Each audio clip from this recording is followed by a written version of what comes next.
should be about live. Let me know. We actually start with my introduction, or we start with Elise laughing because now I'm not quite sure what happened. Waiting for confirmation for that. Yep. Just waiting.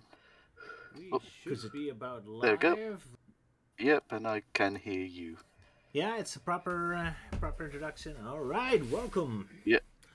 Then we're back with Dissected Alive 110. Hi, Lindiscone. Or however you pronounce that. And welcome to Melty Man's wonderful little thumbnail picture here. Thank you for drawing this, Melty. Oh, yeah. I was originally going to do something more elaborate, but I was on a bit of a time crunch. So I was like, oh, okay, just try and keep it simple, So I just had, Sonic, Miss Possum, and the Pirates Gang.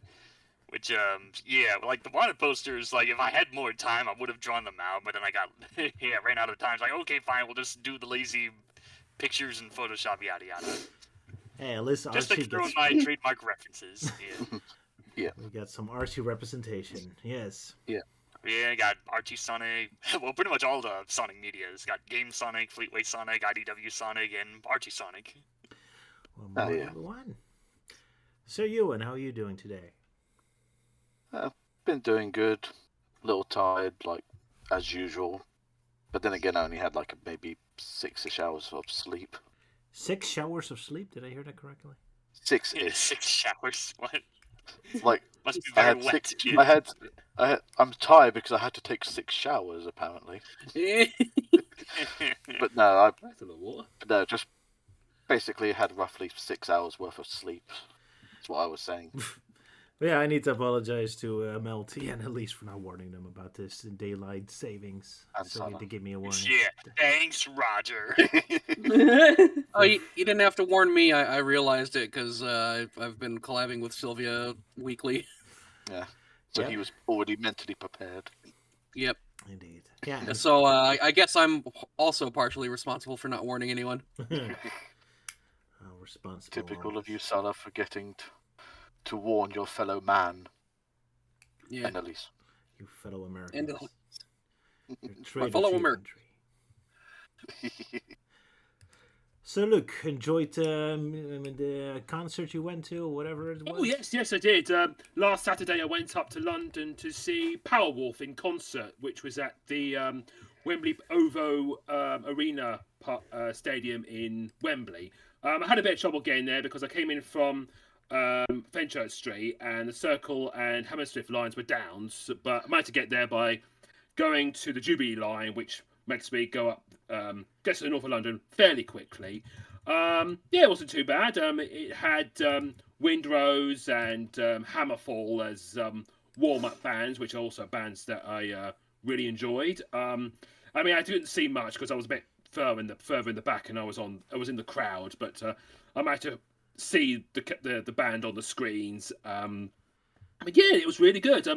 It's a bit hard to explain the theme of Powerwolf. It's not exactly Christian metal. It's sort of like what is the church Elise would approve of, or not? It's sort of like what the church was like in the Middle Ages, where like burning heretics and fighting in the name of God and all that. And but the music they play is like really epic, and also their mascot is basically like religious werewolves. Like if you get on the CD covers, you'll get like werewolf monks, werewolf priests.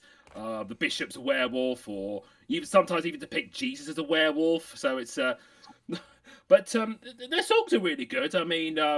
There was a really good banger they put out, which was based on Joan of Arc, and they sang about a werewolf a guy who was accused of being a werewolf in 1589. They're a really epic band. And also there was a bit where like they had the whole stage on fire, which I think is must be some kind of bit of a hazard there. But no, just to make it more atmospheric. All right. So for those who are religious and yet are also werewolf, I guess this is the music to listen to. Yes, and also I hope there's any metalheads in the chat that could recommend some cool bands. All right, that's neat.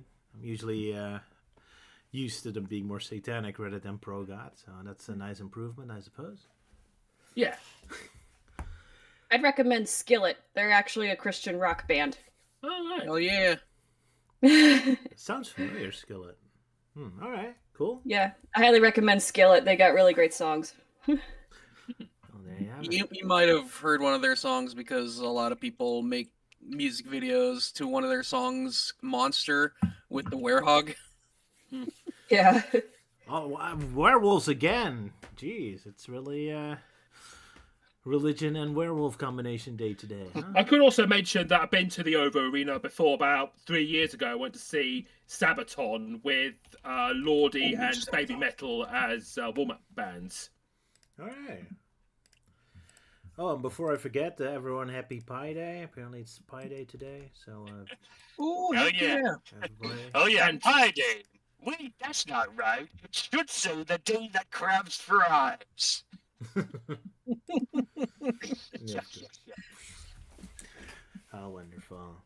Well, we got a bunch of Sonic news around, I suppose. Yeah, what's there to say? Apparently, Well, go ahead. Sonic 4 is in production. I think we already talked about that. But apparently, Ben Kingsley has been hired as a key role. Yeah, Yeah. so probably Rouge Sabet, according to Sala. Yeah. I'm getting too nervous. Sorry. Sounds good to He's me. going to be Rouge the Bat. Well, people are speculating that he might be either he's recast, he's going to replace Jim Carrey as Robotnik, or he's going to be some kind of variant of Robotnik. Because if you see him in a recent interview, he's wearing like a red jacket and large glasses, so that could be a bit of a clue. I'm not sure Oh, he's that's going to be Robotnik. I'm not sure that's a good idea. Not only is he a completely different actor, but he's also old and expensive, so you don't really fix the Jim Yeah. Carrey problem with that. Yeah. Well, Well, you get yeah, Oh, except yeah, for the but fact it's that, like, different. except for the fact that Jim Carrey's trying to retire and ish. Ben Kingsley is probably not. I guess so. Oh well, we'll see. I'm sure smarter people. I mean, may what figure I'm it also hoping is that he could play as Professor Pickle. out. Yeah, that would be cool. Oh yeah. I would appreciate that, yeah. Naturally, you As he's would. quite a sophisticated gentleman, of course. Of course. But I do find it funny though. Like, apparently, Melting Man seemed to accidentally predict like King Bensley basically going to be appearing in something Sonic-y related, because he, in one of his earlier YTPs, he just threw in Schindler's List, which of course starred him. So, as Robotnik was watching, it's like, I've seen enough. Yeah, first I predicted the future with the Sonic versus Godzilla with that one thumbnail, and then the Schindler's List. Yeah. I am becoming the new Simpsons, apparently. Apparently so. I'm gonna reset the audio for a moment. Sorry. There we go. Yes. Will there again, ever be a stream where we don't have these kind of audio issues? No, there never will. Well, not until like Discord starts working properly on Roger's computer, but Discord hates Windows 11 or Windows 11 hates Discord. Either way, Yeah, it's a problem that someone needs to go over to Roger's apartment and basically help sort it out for him. Otherwise, we'll always sound I'm- like robots. I'm using Windows We're 11. gonna be stuck I'm sounding not... like robots from now on. Yeah. Yeah. Oh dear. Oy, oy It's just vey. like, but yeah, but Roger's doing a very specific something to his computer, resulting in Discord not working, and to be honest, I wouldn't even know where to begin. I mean, I could, like, if I could maybe help if after the stream he wants to like share his setup and I can take a look and see what's going on. All right. Tomorrow. Either that, because I'm or you probably just too buy tired after the either stream. that, yeah, either that, or Roger Yeah. buys you a plane ticket and fly over to the Netherlands. I don't think that'll be necessary. Or We'll gives you an see. excuse. Yeah, anything else? Apparently, Dr. Eggman's going to have a cameo in the new Shinobi, for those who care. Yeah, Nice. not just a cameo. He's gonna be a boss battle. Yeah, whole Sega-themed boss battles. Yeah. Seriously, then Harold? Snowy? What's that? Shinobi. Shinobi. The old Oh, classic Shinobi, Sega okay. franchise. Oh yeah, that thing. Yeah. Villain Stage DLC. Yeah. And it's classic Robotnik because of course it is. Yeah, Sega Genesis. Although then they put Majima from Yeah. Like a Dragon. That isn't particularly Sega Genesis-y, but oh well. Yeah, I'm just imagining a Like a Dragon game on the Genesis. Well, they did have that Streets of Rage parody on one of the April Fool's Days, so I guess that would be the Sega Genesis game. So yeah, that's news, I suppose, for those who care. Apparently tomorrow we're going to hear news about Crush 40's world tour, which shocked me because apparently it's going to have a storyline. So I guess I'm now going to be obliged to pay attention and make a parody of it. I was not expected to do that, but there you go. Knowing Sega, they're gonna say, "Oh, this random concert thing. Yeah, this is totally quote unquote canon to Sonic." Yeah. Apparently. And now I'm just reminded of that one AVGN joke when he talked about the chronology confusion of Kingdom Hearts timeline. He made a joke about, oh, you have to, watch Back to the Future, but then you have to play this like random audio cassette tape, but then go to this random concert to understand the story and stuff. Well, I don't think you probably need to. It's probably episodic, but yeah. I'm just thinking, like, how would a concert have a story? Maybe just a load of songs. Well, they say there's gonna have like a holographic projections. So apparently, oh, right, fair enough. So they're putting up quite the show. So now I'm curious. But yeah, I'm not sure if I'm be able to see it live. But yeah, we don't know where they're gonna play at. So I guess I'll have to wait and see. Well, Crush 40 did write a song that featured all of their most prominent ones. Sonic Youth. Called Sonic Youth. Yes. Yeah, Sonic Youth. Awesome song. I love that one. Absolutely, yeah. So I guess that's the main theme to tie it all together. We'll see how it goes. We'll see. Yeah. But also we have to make mention about Sonic Rumble. Yes. With Roger's favourite characters. The Smurfs, yeah, of course. I mean, Sonic interacted with Superman and he interacted with Godzilla, so we had the most prominent American and Japanese pop culture icon, so here's the most prominent European pop culture icon, I guess. It's only a matter of time before Sonic meets Scooby-Doo. Who knows? Well, he already did in Lego Dimension, so there you go. Yeah. Yeah, 2026, the year of Sonic crossovers, and meanwhile I'm just sitting around, sitting in my chair like, okay, Sega, Sonic and Spencer's gifts when? You want to make those Sonic dildos because everyone will pay them. Yuck, yuck. This is not a mule. I mean, last time I was at a Spencer's Gifts, they did have Sonic products, but it was shot glasses. Close enough, I guess. Yeah. But yeah, it's just too bad we've only got like 4 Smurfs, as everyone just wants Psycho Smurf just to be there, or Nudie Smurf. I can't tell if you guys are making these names up. I feel like I'm the only person who remembers Johan and Pee-wee. Oh, right, yeah, the original main characters before they got replaced. Yeah, or everyone's favorite Smurf, Influencer Smurf. Is that a real thing? I wouldn't be surprised. Not anymore. Only in the trailer. I think the character ended up getting removed in the final film. Oh, I thought you said he died. There was a lot of backlash, and so they just decided to change it to Vain Smurf or Vanity Smurf or something. Close enough. Yeah, bring back Vanity. I thought they already had a Vanity Smurf, yeah, though. you did. Okay, Narcissism or something, yeah. Mm-hmm. No, it was still Vanity Smurf. Indeed. But yeah, we'll see. But probably no just Psycho Smurf unless the Walt Smurf acts like one. Well, is he a real character, Psycho Smurf? No, that's a joke from one of my videos.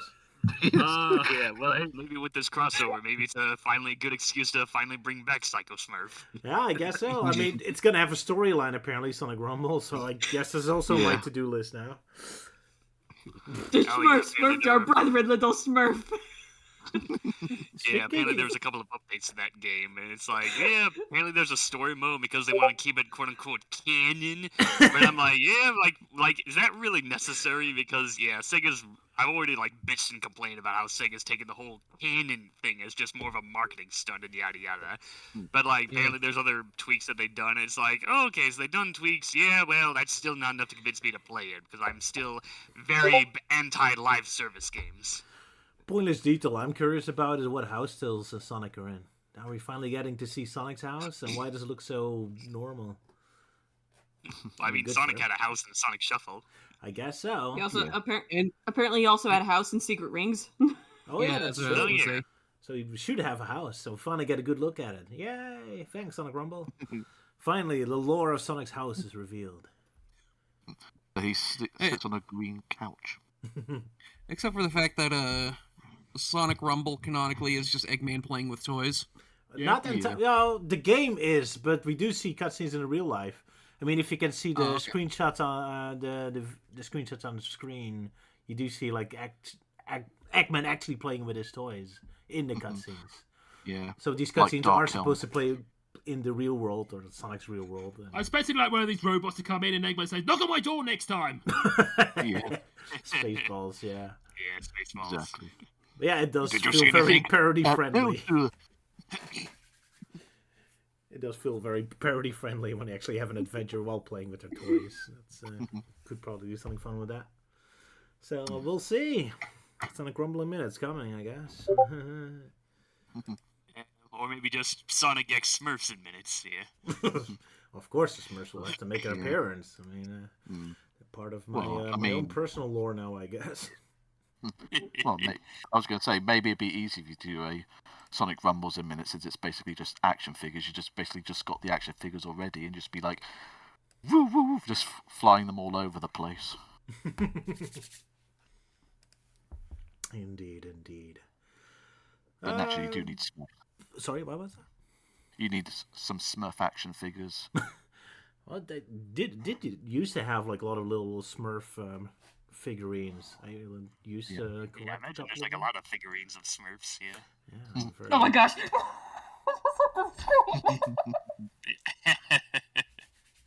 The same. It's Elise Smurf, yeah. Oh boy, we broke Smurf, her. yeah. Sylvia, what did you do? Yeah. They are both not amused. Right, the other Sonic news. The Chaotix Case Files. I guess, I have a bit of an announcement. I think in 2 weeks we're not going to have a normal stream. I think I want to have like an actual scripted dissected about Chaotix Case Files, because it's starting to earn and being an actual dissected worthy project at this point. This Chaotix Case Files, or as I like to call it, Flynn Janitor the movie. They're doing some but I don't stuff. think Flynn's even writing the Chaotix Case Files. Yeah, I'm not sure either. Although I think he does. Every single time I hear Eggman use like very $1 million words, like have a very extensive vocabulary, I always suspect it's Ian Flynn writing it, because he loves giving Eggman hard, difficult words. Yeah, well, okay, it says Flynn's writing it, but it also says Dan Jolly and Emmett Stanley are also writing it. Yeah, that's so probably a whole team effort. Maybe he wrote some episodes, or... Like, I'm just using it as a episodes, like joke. Okay, I'm looking at the episode list, and they're all listed just Dan Jolly writing all of them, so... Okay. I'm just saying, it comes across as them fixing up a lot of plot holes, so I guess it's worthy for a full-blown dissected, so I guess we'll discuss it in the future. Yeah, and to those who complain about all the references and blah blah blah, well, give it 4 years. Once the 2030s start, then Sega will do that whole like new direction thing of the new year, and they'll get rid of Ian Flynn, and movie Sonic will be permanently dead, and then no more references or any of that stuff. In other words, it's the second coming of the meta era. It's an exciting roller coaster ride indeed, being a Sonic fan. But yeah, so. Exactly. We'll probably discuss Chaotix Case Files in depth in 2 weeks' time. But we'll discuss it in depth. So I just wanted to say that. Anyway, anyone wants to say anything about Infinite's new voice? And yes, Infinite. Yeah, it's fine. I mean, you say like Infinite's new voice, and I'm like, is there really a difference? In terms of tone, not really. Yeah, not really. It's they sound exactly the same. Which but they then should. Again, It's the same character, obviously. I wouldn't say they sound exactly the same. I immediately recognized it was someone else. I thought it was Matt Mercer, because he was already in the studio recording for Espio, so I figured they just gave him double duty on that. But no, it's Alejandro Saab, who as previously stated is the new voice of Gemerald, or rather the voice of Gemerald. And he's been a Sonic fan for a long time, so props to him. Yeah, guess we're in good hands. That's all. Now I'm just reminded of Sal's quote with Zavok's voice in Team Sonic Racing. You know, oh, Infinite is now voiced by I didn't care or even notice. Yeah. I guess so. But yeah, so we might do a full dissected on that shortly. Other news, a new Sonic Rollblast 2 level pack SLDC has been released, which has a new level from me, which has Sala and Luke's voice acting in it as well. I might upload a video about it later. It's Mega Man X themed, because the level pack is called Sigma's level pack. Not named after Sigma, but I figured, might as well make something actually about Sigma, why not? From Mega Man X, so... That's another fun bit of news if you like my levels, I suppose. Or just want to have more of Luke's incredible voice acting and Sala's incredible voice acting. Luke is Dr. Light and Sala is Zero. Yeah. And because you were going to make that one Mega Man X in Minutes parody, and then you never did. No, it's still in development. Let's see if I can do it this April Fool's. Probably not. I'm running out of time already. I'm sorry. I'm not very productive lately. But it's still in development, technically, kind of. Speaking of which, I gotta remind Sal of that one project that we're working on. Yeah, you don't have to remind me. I said I'd get around to reading the chapters after this stream, and I will. Alright, yeah. Okay, just double checking. Yeah. Indeed. And I'm talking about other Sonic video games that I'm vaguely involved in. I'm getting some sort of weird fan art thingy. Someone's working on a Sonic Spindrift Flash game, which is inspired by my art style for some reason. The game itself has nothing to do with anything I would do, but yeah, it's something that's coming and working on, so fun, I guess. I'll let you know if it's done. And that's about all the Sonic news, I think. So it's about time we can start on the stream proper, I think. Anyone else has something to say? Well, over here in the UK, recently they just found 2 missing episodes of Doctor Who from the Hartnell era. Oh my! Animated? Yeah, from live action from the 2 episodes from the Lost Dalek Master Plan storyline, and they'll be broadcasted on BBC iPlayer, I think about Easter time. Yeah. It's from the black and white era, or what? Yes, from the black and the very first Doctor. Oh, the first Doctor, William Hartnell. Yeah. Oh boy, it's real classic stuff. Yeah. I was immediately thinking of those old episodes where they only had the audio for, so I had to animate it. That was fun. But yeah, this is one actually live action, so. Yeah. Yeah. And of course, it's one of the longer stories. Yeah. Funny enough, this happened around the same time I discovered another bit of lost media that just been brought back to life. And that was, it's an old, well, I guess not that old, but yeah, basically it's a game called Return to Dark Castle, the 3rd entry in the Dark Castle trilogy. And yeah, for the longest time, that game was only exclusive on old Mac OS X systems for so long, and also with digital download, so, you know, another candidate for lost media. But surprisingly, nowadays, the game has now been ported to Steam, and it's finally broken free from its Mac exclusivity, so I've already gotten that and playing it through, so it's like, oh yeah, it's just like how I was able to play it back when I used to use a Mac. So yeah, there's a possibility of revisiting that Unforgotten Media in the future, and I don't know, maybe Luke might be interested because it's very medieval themed. Well, I'm mostly a little bit from the first game, from this old AVGN rip-off character called Fat Man Judgeth, where he was like, saw this little text on the screen and says, "Hey, look, kid, Saddam was here." Oh yeah, it's weird. For some reason, that's only in the Genesis version of the first Dark Castle game. Like every other version, it's replaced with like Alarak was here or something else. Yeah. Someone's typing nicely. So it's from 1995, 1996. It looks pretty old, but looking when judging the graphics. At least the first Dark Castle, yeah. All right. Yeah. Return to Dark Castle. That originally came out in 2008. Oh, really? Yeah, 2008. Yeah, jeez, yeah, it's almost 20 years old. Well, hey, now it's on Steam, and you know it can actually run on PC. So yeah. All right. So it's very Castlevania-esque or what? No, it's very well, yeah, it's a hard game, but basically, well, the trailers describe it as was a precise platform puzzle game. So yeah, it's one of those games, have to be precise on the jumping and throwing your rocks, which you can later upgrade to fireballs. But yeah, it's definitely one of those games, like old-fashioned hardcore game. It's like, yeah, it's neat, but you're gonna die a lot. Any heavy metal singing werewolves in it? No werewolves, but the soundtrack's actually pretty good. Yeah, All right. and yeah, and the soundtracks, sound effects are surprisingly all recycled from the previous Dark Castle game, so you can hear them all in their original glory, I guess. How lazy. Wonderful. Alrighty. Shall we move on? Or is there more news we need to know? I guess we can move on. So, our first Adventures of Sonic the Hedgehog episodes today, Robo Olympics, with a YTP intro made by Sala. Indeed. Do you folks have it That's the ready? wrong folder. Nope, because I haven't posted it yet. Alright, then we'll wait a bit. Yeah. Then we'll just enjoy Melty's wonderful thumbnail for a little bit longer. Yeah. I don't know, I feel like maybe not one of my best ones, but it's there.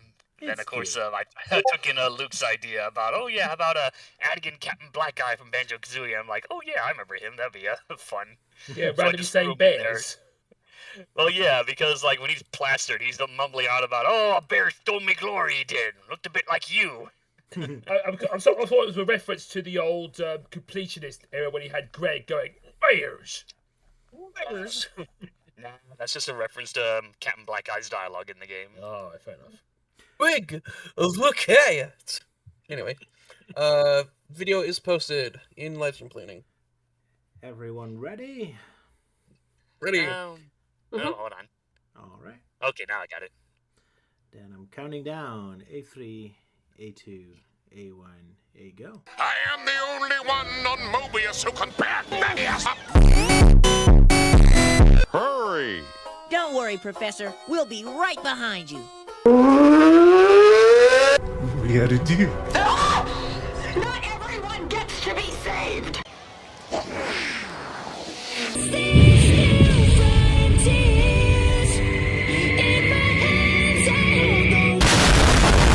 Fried chicken, your gluttonousness? Get ready to eat my ass. We've armed the track. Sonic's equipment is mine. And we're booby-trapped and ready. And we're armed and Dangerous! Whoa, that's a big rock. Something's burning. Whoa, most uncool. Lifting for Team Robotnik will be Arnold Robonaker. I want more.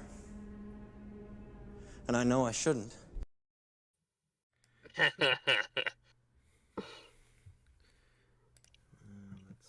immediately. I have thrown in more Iron Lung plugins. Sorry, you're resetting for a bit. Alright, Sala was also going to do the synopsis. Yes. Excellent. So one thing to do quickly. What's up? What? Of course, yes. Thank you very much. Oh, for work, yeah. Sala. Thank you. Wonderful piece again. So, our story begins with Sonic and Tails visiting their local McDonald's. I mean, M Turtles. As they take their seat, Sonic waves his hand and summons food out of thin air. As he's about to take a bite of his plain hot dog, he is approached by an elderly tortoise, who informs him that they are in danger and asks our heroes to follow him. Sonic assures Tails that they have time to finish their lunch, and the young fox takes a bite out of the crunchiest fucking hot dog you've ever heard. Based on his reaction, either it was still the most delicious hot dog he's ever had, or he chipped a tooth on it. The turtle continues to explain what's going on as Sonic and Tails catch a movie and then take a nap. Tails can apparently sleep while flying. Then they take a bath in a nearby lake before finally catching up to the geriatric Testidine. Apparently they heard his explanation anyway and ask to see the threat to his home. Upon looking through the telescope, Sonic sees a large asteroid speeding towards Mobius. Realizing that evacuating an entire town of turtles is not going to be feasible, Tails wonders what other options they have, only to be answered by the most unlikely of allies, Dr. Ivo Robotnik, who reveals that he is the only one capable of stopping the asteroid. Sonic reluctantly hears the doctor out and asks what he wants in return. Robotnik reveals that today is the Robo-Olympics, and he challenges Sonic to compete against him. If Sonic wins more gold medals, Robotnik will stop the asteroid, but if Robotnik wins, Turtletown is doomed. So, just so we're clear here, Robotnik is challenging Sonic to an athletic competition. If Sonic wins, Robotnik will have to save Turtletown, but if Robotnik wins, Robotnik does absolutely nothing. Essentially, Robotnik has to create a challenge where he has nothing to gain. Alright, we're all on the same page? Good. Anyway, we cut to the Mobius Memorial Stadium, where the Robo Olympics are starting. We hear from the announcer that Sonic apparently can travel faster than Warp Factor 9, which according to the Star Trek Wiki is anywhere from 834 to 1,718 times the speed of light. Though I'd like to point out that Warp Factor speeds in Star Trek are incredibly inconsistent and seemingly arbitrary, but I'll get to that later. Regardless, Robotnik asks Scratch for the status of their preemptive cheating, to which Scratch reveals that everything is ready. At the lighting of the flame, Grounder breaks the gas valve, and Scratch and Grounder both explode. The first event is pole vaulting. Robotnik stole Goku's power pole for this event, but Sonic isn't worried because he knows how to cheat too. With his speed, he greatly increases the amount of force the pole gives into launching him upwards, and to avoid the obvious piranha trap at the bottom, Sonic some fucking how turns his spines into an umbrella. Sure. Anyway, both of them clear the bar, but Robotnik is the one who falls into the Robo-Piranha tank, much to the amusement of the crowd. Sonic also cheats to cause the bar to fall, disqualifying Robotnik and ensuring he takes the first gold medal. The next event is the shot put. Naturally, where there's heavy objects involved, there's Scratch dropping them onto Robotnik's foot. After stepping up to the throwing circle, Robotnik reveals that he created a radio-controlled anti-gravity ball. When the radio doesn't work, Grounder reveals that Robotnik was holding the remote to his stereo. Somehow the shot that Robotnik had definitely at least tossed forward manages to land directly on his head. The referee measures the distance at 1 foot, which also doesn't make sense, but whatever. Scratch assures Robotnik that he'll still win because they're going to give Sonic a bomb disguised as a shot. Scratch gives the ball to Sonic, then quickly asks to take it back to clean some dirt off of it, and Sonic readily obliges, allowing Scratch to light the fuse. Sonic readies his shot as we cut to commercial. When we come back, Sonic finally smells the smoke from the fuse and quickly tosses the bomb backward right at Scratch and Grounder, which saves himself, but his shot went the wrong way. But because his shot went the wrong way, Robotnik wins by default, granting the Doctor the second gold medal. Sonic says that winning or losing isn't as important as playing by the rules, but seeing Robotnik with the medal immediately changes his mind. The next event is weightlifting, and what have we learned about heavy objects? That's right, Scratch and Grounder fight over the barbell and accidentally drop it on Robotnik's foot. Robotnik offers them the choice of accepting his punishment or doing it themselves. Both robots silently choose the latter and begin hitting themselves with hammers. The Doctor reveals he does have a robot that will be lifting on his behalf, and let's just say its name is Arnold. Sonic, guessing that Robotnik put all of his stats into strength instead of intelligence, tricks the robot into trying to lift 8 million pounds, causing it to immediately explode. Sonic picks up a tiny dumbbell in order to win by default, and takes home the third gold medal. We cut forward, and Sonic and Robotnik are tied at 5 medals each, with the final event being the Exhaustalon. Sonic takes a quick lead and is completely unaffected by the booby-trapped hurdles, which naturally come back to bite Robotnik instead. The next phase is the long jump, where the sand has been replaced with quick-drying cement. Sonic dives right in and is quickly turned into a statue yet again. What is that, the 4th time it's happened? Fortunately for him, Robotnik's own landing cracks the cement, freeing Sonic immediately. Sonic moves on to the high dive and performs an incredibly complex dive before leaving the pool just as Scratch and Grounder freeze it. The two bots panic and rush to Robotnik to warn him that the water is frozen, but in their attempts to warn him, climb onto the diving board with him, causing it to snap under their combined weight. The next phase of the event is apparently rowing. Scratch and Grounder, again working without Robotnik's direction, fire a heat-seeking torpedo at Sonic's boat, but Sonic finishes this leg of the race before it has a chance to catch up with him, causing the torpedo to go after the only other heat signature it can find, Robotnik. The last leg of the event is, of course, a sprint to the finish. Robotnik, barely able to stand but not accepting defeat, summons his most terrifying creation yet, the machine specifically designed to kill Squidward, which has a powerful magnet that pulls Sonic in by the metal cleats on his shoes. Robotnik takes over the announcer booth to gloat about how Sonic will be crushed and Turtletown will be destroyed. Sonic calls out to Tails to throw him a javelin, which launches Sonic clear out of harm's way and onto the roof of the stadium. Robotnik aims the magnet upward and fires at Sonic, who dodges out of the way, causing the magnetic beam to hit the asteroid, sending it straight at Robotnik and his bots. Even though the asteroid was supposedly going to destroy Turtletown, the bleachers of the stadium aren't even affected by the meteor strike. The citizens rejoice, and Sonic gives the 6th and final gold medal to Tails for his contribution. After the Robo Olympics end, Sonic begins training for the next one. Tails reminds him that they won't happen again for 4 years, but Sonic tells the kids that part of being healthy is exercising year-round, and also reminds them to start small as well as to take safety precautions while doing so. All right, congrats. Well done, Salah. Yeah.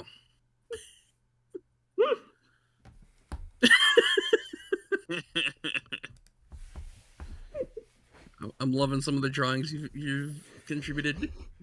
Yeah, Luke being a hobo or something. There were some great face expressions this episode. Yeah, I couldn't resist. Why'd you choose me as the weightlifter? I look so derpy.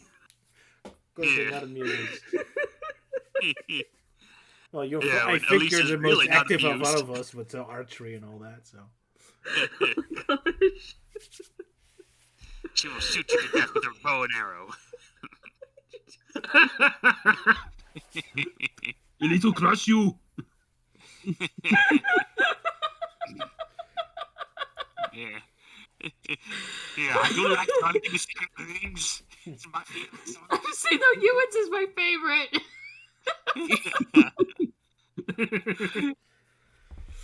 There were some great face expressions indeed. And a rabbit that had my evil duck outfit, so I guess I have to be him. Yeah, I saw someone in the live chat saying that, Roger's auditioning his Dr. Wily impersonation. Yeah, pretty much. Return of Evil Doc. Return of Evil Doc. But yeah, just kind of funny you chose that specific guy for Melting Man. Yeah, the one where he's just like shrugging his shoulders up and down as he's cheering. Yeah. What's up with that animation? This is what I looked like on crack. I thought you were based Melty at the beginning where Sonic about to try to eat the chili dog. He goes, and he tries to go, ah.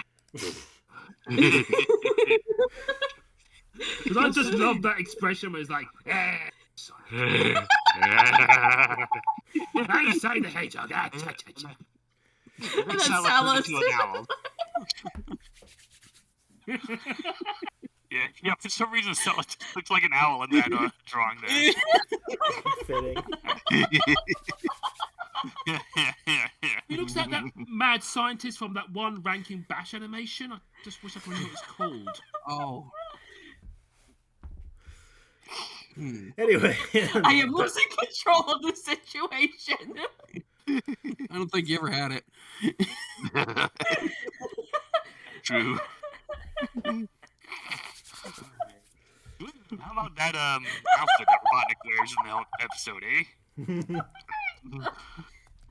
Oh yeah, the top that barely fits him. Oh, Mad Monster Party. Oh, that was it, yeah. But yeah, yeah, it's not often you see Robotnik in a costume change, so it's kind of interesting. It was trying to wear something, I guess, sporty for this Olympic themed episode. Yeah, now I'm just thinking of that YTP video. Wallaby. Yeah, Waddlippy, Waddlippy, oh, tell me. Good old Hitch Vader. It's so weird to see those clips in the proper context, yeah. You're right? They feel out of context. Yeah. It's like the picture of Matt Pat without it being cropped. It's just like that doesn't look real. Yeah. And yet we still have yet to reach the episode when Robotnik says win the race. Yeah, still coming. Even though we already have so many races and Olympic games, they keep repeating the same themes a lot. Yeah. Yeah, because that's like I think it's like the third time we had Robotnik and Sonic doing an Olympic face-off or something. Yeah, pretty much, yeah. Yeah, definitely a lot of sports themes because before this we had the Coachnik episode. Yeah. And then there was High Stakes Sonic. Coach Nick and Super Robotnik, yeah. Oh, and High Stakes Sonic. That was Grounder, but yeah. I guess it's the obvious plot point to go for, I suppose.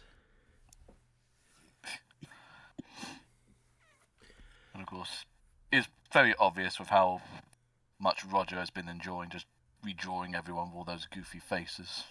Yep. Well, that Melding Man was recycled from a previous episode. But, yeah. Yeah, Robotnik's that terrified. Euan is so terrified of. Yeah, it's terrified of like Titan tails or something. Yeah, because at the end you got that image Tails is lifting cursed. weights, and I immediately thought of that one image. Yeah. Well, definitely not the first time we've seen buff-looking Tails in Adventures of Sonic.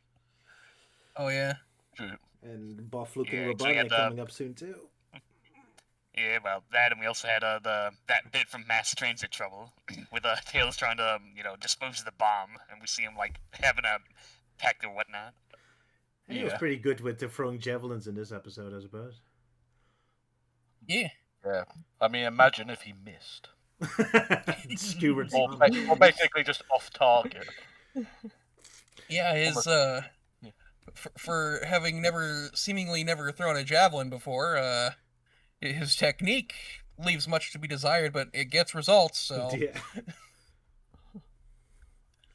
Pretty impressive. Good old Tails. Skilled at so many things. Yeah, what to say about this episode? It's very goofy. Yeah, it is. Yes. I did double check based on the rabbit announcer at the beginning. Apparently, this version of Sonic weighs 27 pounds, which is 50 pounds less than his canon counterpart. Oh my goodness. Whereas Robotnik has an extra 97 pounds on his. Makes sense. It is the more obese version of Eggman we get, Robotnik. I've noticed that when you see the Sonic and Tails at the cinema, the shot is the exact same shot we've seen in the that one episode with the cubes in space. Oh, really? They recycled footage? How dare they? Yeah, it was the same one with, I think it had Robotnik shooting a fridge or something. Okay. Oh, yeah. I guess it makes sense. The show is a little cheap. Still, the animation was pretty good in this episode. I mean, another bit I liked was when Robotnik got his moustache got taken off and he had really weird facial expressions, especially when he leaned back and his head looks really, really tiny. It was kind of odd when Tails went head first into the ground, even though the ball hit his hands instead of his head. Yeah. The animation was a little confused, I guess. As someone who did track for a season, I can tell you those shot put balls are heavy. Oh, yes. Yeah. And also, I was at a track meet once where there was an incident involving a shot put. Oh, really? That was very similar to what happened in the show, except less comedic. Yeah, I can imagine it's not fun when it happens in real life, too, yeah. But that's the case with all cartoons, I guess. It would never be funny. Yeah, but let's just say, it wasn't funny at all. Someone replaced a shot with a bomb? No, somebody had a shot put fall on their head. Oh, that is not good. No. I was hoping you would say on their foot. Nope. Which still would be bad, but. Ooh. That's worthy of Euan's expression, yeah. Yeah, fortunately, they survived. I will say they did survive, but yeah, it was not. It was pretty serious. Yeah, ooh, that cannot be good.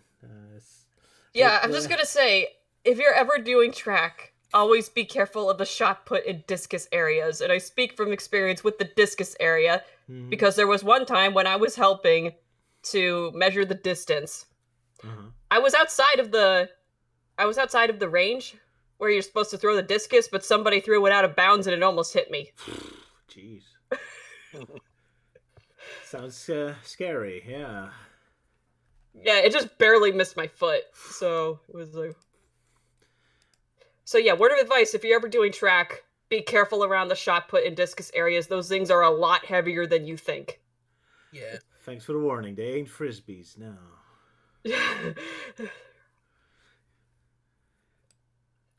Yeah. Again, even if you are out of bounds, still pay attention, because if it comes to you, it's still on you to move. Mm-hmm. Yeah, the thrower can't do anything about it when it's in the air. Then it's up to fate. Yeah, so yeah, that's just my piece of advice for anybody who goes into track. If you're helping to referee something and you're doing shot put and discus, pay attention. And don't treat those things like toys. No. Yeah. This has been a public service announcement from Elise. Yeah, not Yes. Sonic says, but Elise says this time. Yeah, Elise Elise says. says. There we go. And we know that she's a professional because you can see by her massive muscles. Of course. Yeah. Well, you need them if you want to throw discus and balls around, I suppose. Oh, now I see why I want to beat up Melting Man in this picture. For goodness sake. Sonic 6 execution. Elise is not amused. There's nothing more cool than being hugged by someone you like.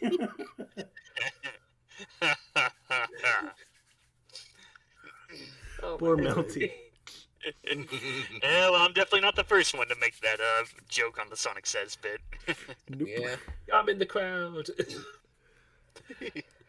So, Oh, yeah. I do like how in that one picture the old turtle just looks like he's naked under the lab coat. Oh, really? Yes. I didn't notice Well, that. just a, Oh yeah, that last shot of him. It's like, yay, Turtle Town is saved. Yeah. Oh, yeah, you're right. Oh, continuity mistake. Whoops. Well, it's not a continuity mistake. He always has his jacket open. It's just the first time we see him with, like, that stomach, like, out there like that. Okay. he's like so happy, he's just willing to let it all hang out. What I'm more confused about is why is his turtle shell on top of his little lab coat? That feels weird. How do you put on the cap coat? I guess you have to remove Maybe he takes off the shell and then puts on the coat that puts the shell back on. I guess Yeah, so. cartoon turtle logic. Yeah. Exactly. Cartoon turtle logic, yeah. I like how creative the robots are in the orders, because some of them look like they would have been working for Dr. Wily. I guess so, yeah. Reploids. Yeah. I mean, the red one looks like kind of predicts like the egg pawns. Yeah, he does. Early egg Oh, yeah, pawns. kind of. And then there's the weird guy with like the massive forehead and the haircut. Yeah. I think I see a robot in the background with an N on him, like that kind of predicted neocortex. Yeah, you're right. Maybe. Huh. Well, he looks more like Frankenstein in terms of shape face, but yeah. And almost a guy. Yeah, who they're looks like the little robot on the big robot's back. always fun to look at those people in the crowds, yeah. A lot of creative designs. Yeah, it's kind of surprising that there's actually a crowd in there that's like cheering for Robotnik. And of course, it's his own robots, which are just a bunch of one-off characters. We've been paying attention to a lot of the people in the crowd. I like in the animal crowd the goofy looking green guy. Oh yeah, the weird gator-looking dude. Yeah. Weird gator-looking dude. He's very scrawny for a gator. Yeah. Guess he's on I a guess he diet. missed out on breakfast.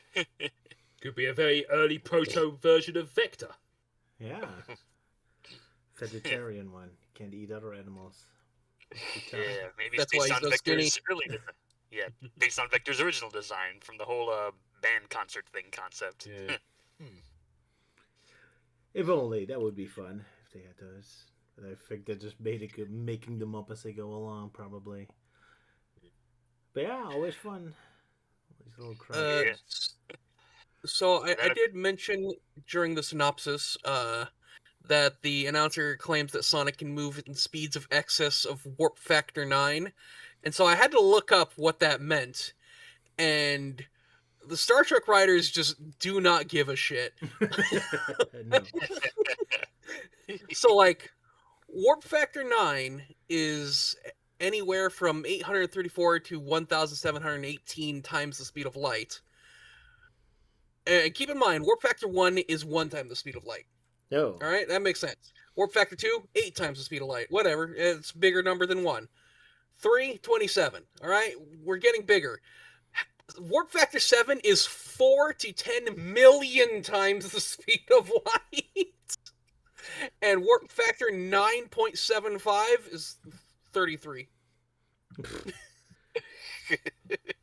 In other words, it's just numbers. Get to the next plot point. Speed. I'm guessing warp factor 10 is ludicrous speed. There you go. Warp factor 10 is infinite speed.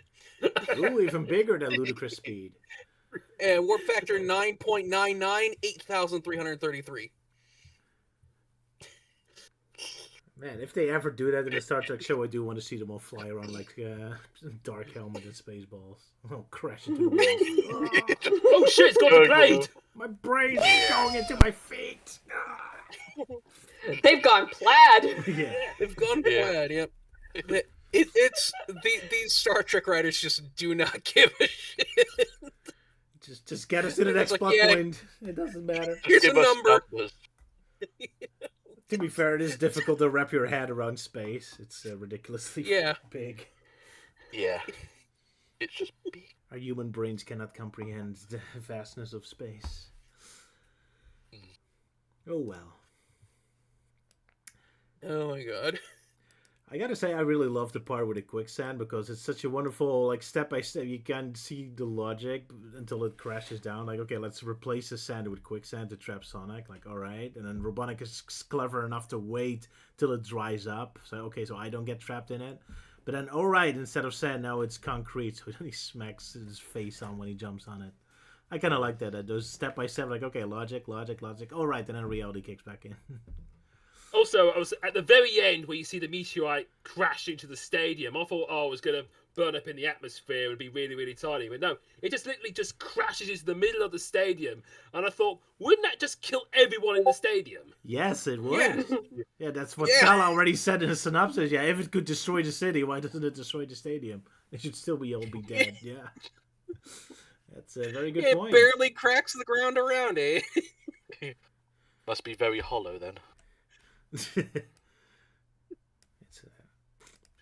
I guess it's also written by Star Trek writers. It's just a plot convenience. Yeah.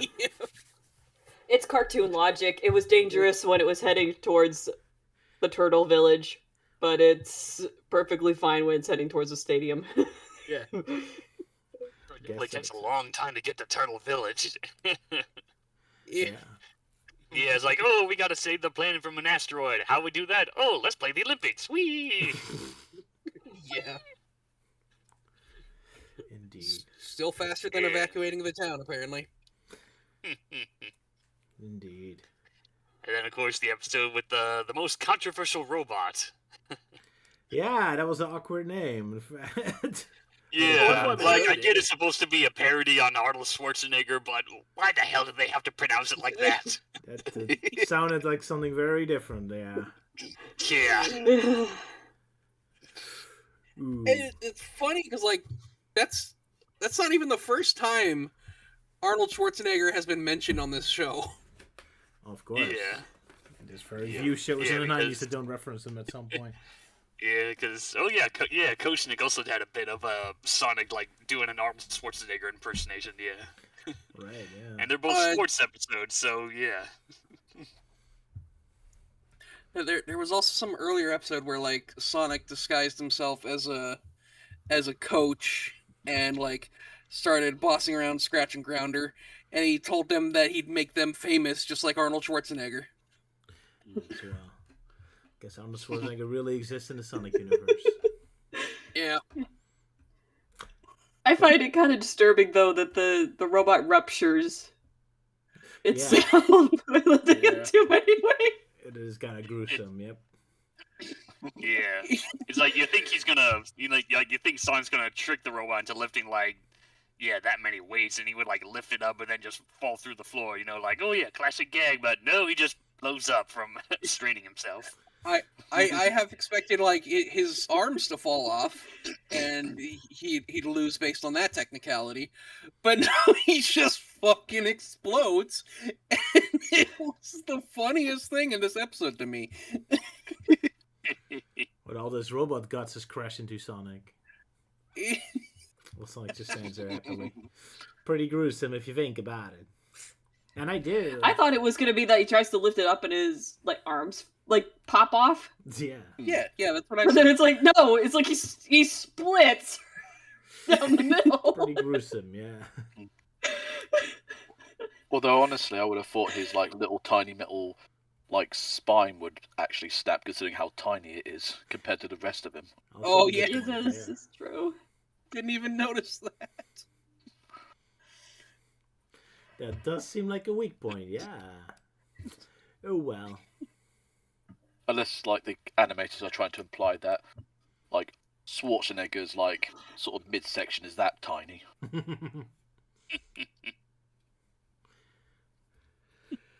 guess they do.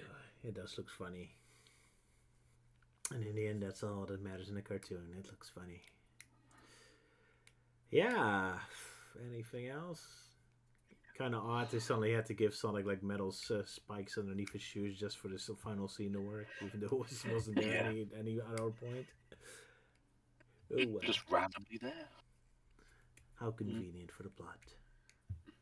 I'm surprised that the... sorry, you can go first, Stella.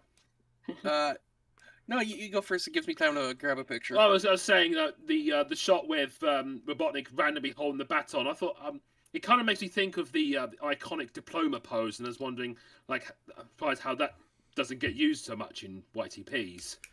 Ah, good point. It does look very memeable, yeah. I approve of the thing I'm holding in my hand. Excellent. Rodney's just so happy. Indeed he is. Right, so Sala was grabbing a picture. I guess we have to wait for him. I was, yes. Hold on. Anyone else has something to say?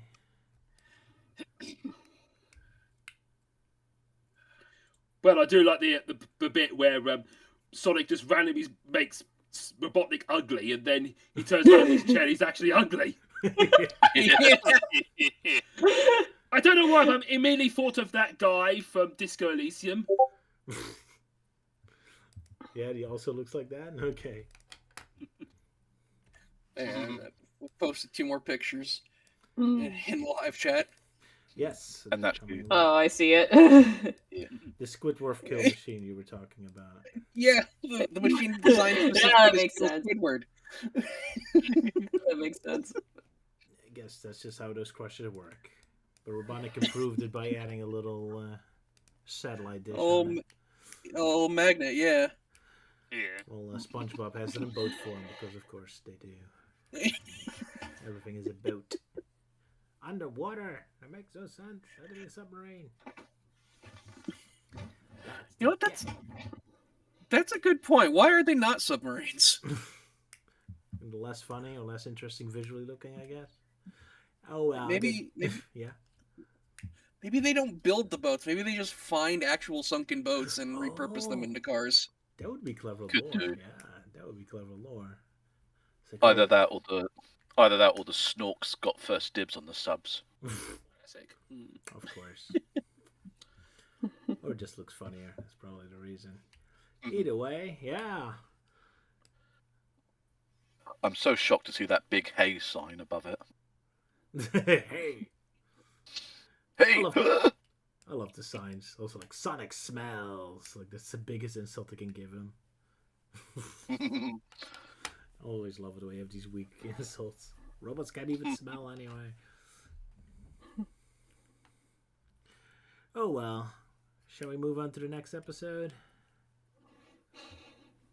Because I think we're running out of energies. Alright. This one's got even more bizarre. Yes, Yeah. Let's see. The next YTP was created by no one less but Melty, I think. Yeah. Yep, I created this one, and it's the only one that's pinned. Yeah. Magnificent Sonic. So now up next, everyone got the YTP ready? Yep. Yes. Yep, I got it. Then I'm gonna be counting down in a 3, a 2, A1, go. The West, where the meanest mediums terrorize me. Draw with a pencil, you cunt! Fuzzy ball. Come on, Fuzzy. Luigi, I'm home! Get out of here. Pow, pow. Got him. Desperados like me, Hank, Billy Mitchell, and Doss. Guess I'll have to shoot Miss Possum. What are we gonna do, Sonic?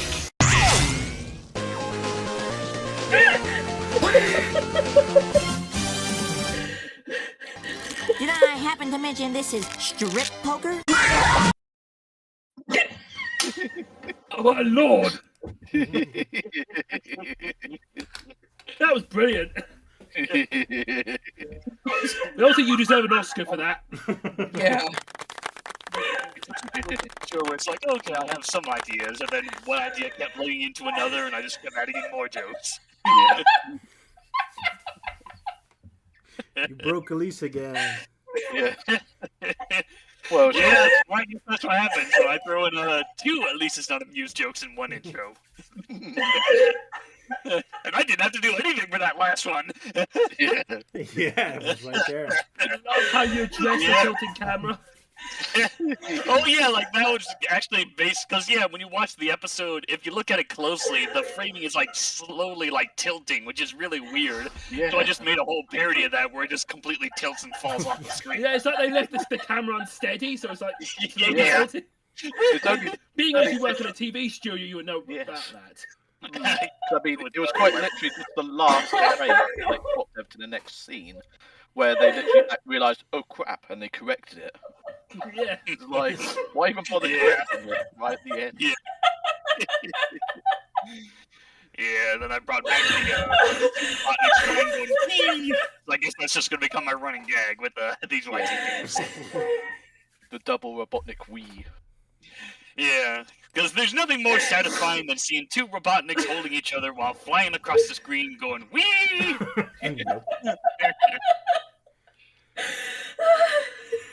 Both of them say, Gonna reset the audio very quickly. Moment. Okay, we're back. Sorry about that. Oh gosh. Oh my gosh.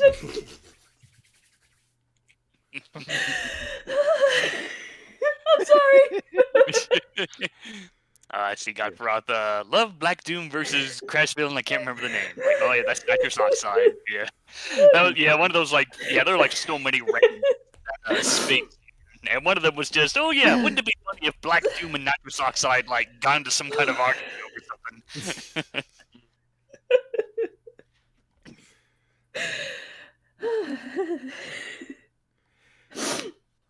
Classic. Probably work. You covered? Let's Okay. see.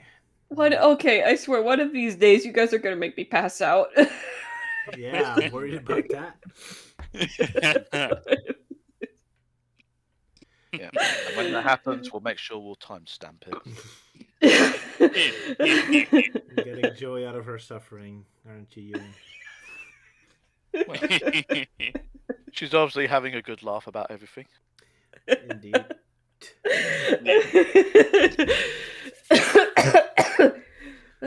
And meanwhile, I'm just going, oh my god, a rabbit! Yes. Yeah, the same rabbit from the last episode. Yeah. Yeah, funny Christmas. Maybe the father. Yeah. Yeah. So yeah, when doing the intro, I also got to do the I also get to do the synopsis for this one. Yeah, because it's kind of one of my favorites. Yeah. Okay. Yep. No, I'm gonna do the synopsis. Here it is. Every cowboy cliche ever. The end. Sorry about that, Melty. Go ahead. No, you left out the best part, Roger. All right, so yeah, Magnificent Sonic. So it starts off as a quiet day in Tranquil Gulch, and then, here comes Six-Armed Pete, who's causing trouble and scares off the sheriff. And since nobody else wants to be sheriff, he decides to declare himself as the law in this town here. And then Sonic and Tails show up like, oh, Tranquil Gulch, just the place we need for some relaxation. So they head into the tavern, and they meet Miss Possum, who's tending the bar there. And then, oh no, here comes Six-Armed Pete again. And then Sonic quickly takes him out by tricking him into blowing his brains out. And yeah, runs away, and the townsfolk are all, yay, hooray! So, and then they ask him to be their sheriff, and Sonic's like, oh, I don't know. And Tails is like excited, like, yeah, I could be your deputy, Sonic. And then, yeah, then Miss Possum clarifies, oh, just be temporary until we find a permanent sheriff. So Sonic decides to go along with it. While, so meanwhile, Six Arm P makes it back to Robotnik's headquarters, where Robotnik's rambling on about his big plans for the place. And then, yeah, lots of slapstick happens, but basically he tells Robotnik, or draws a picture, that Sonic is now in town. So Scratch and Grounder have to go out and try and take care of the hedgehog. So, yeah, and then back at Tranquil Gulch, we find out that Sonic is a terrible shooter, surprisingly, where he can't even hit, tin cans or the broadside of the barn. Although he says, I don't need to be the fastest gunner when I'm already the fastest runner. Sorry. So, right, then Scratch and Grounder show up, about to cause trouble, and then Sonic tricks them into a game of strip poker, which, yeah, you think it's gonna get saucy, but no, they just take off, their, bits and whatnot until they're just a pile of scrap metal.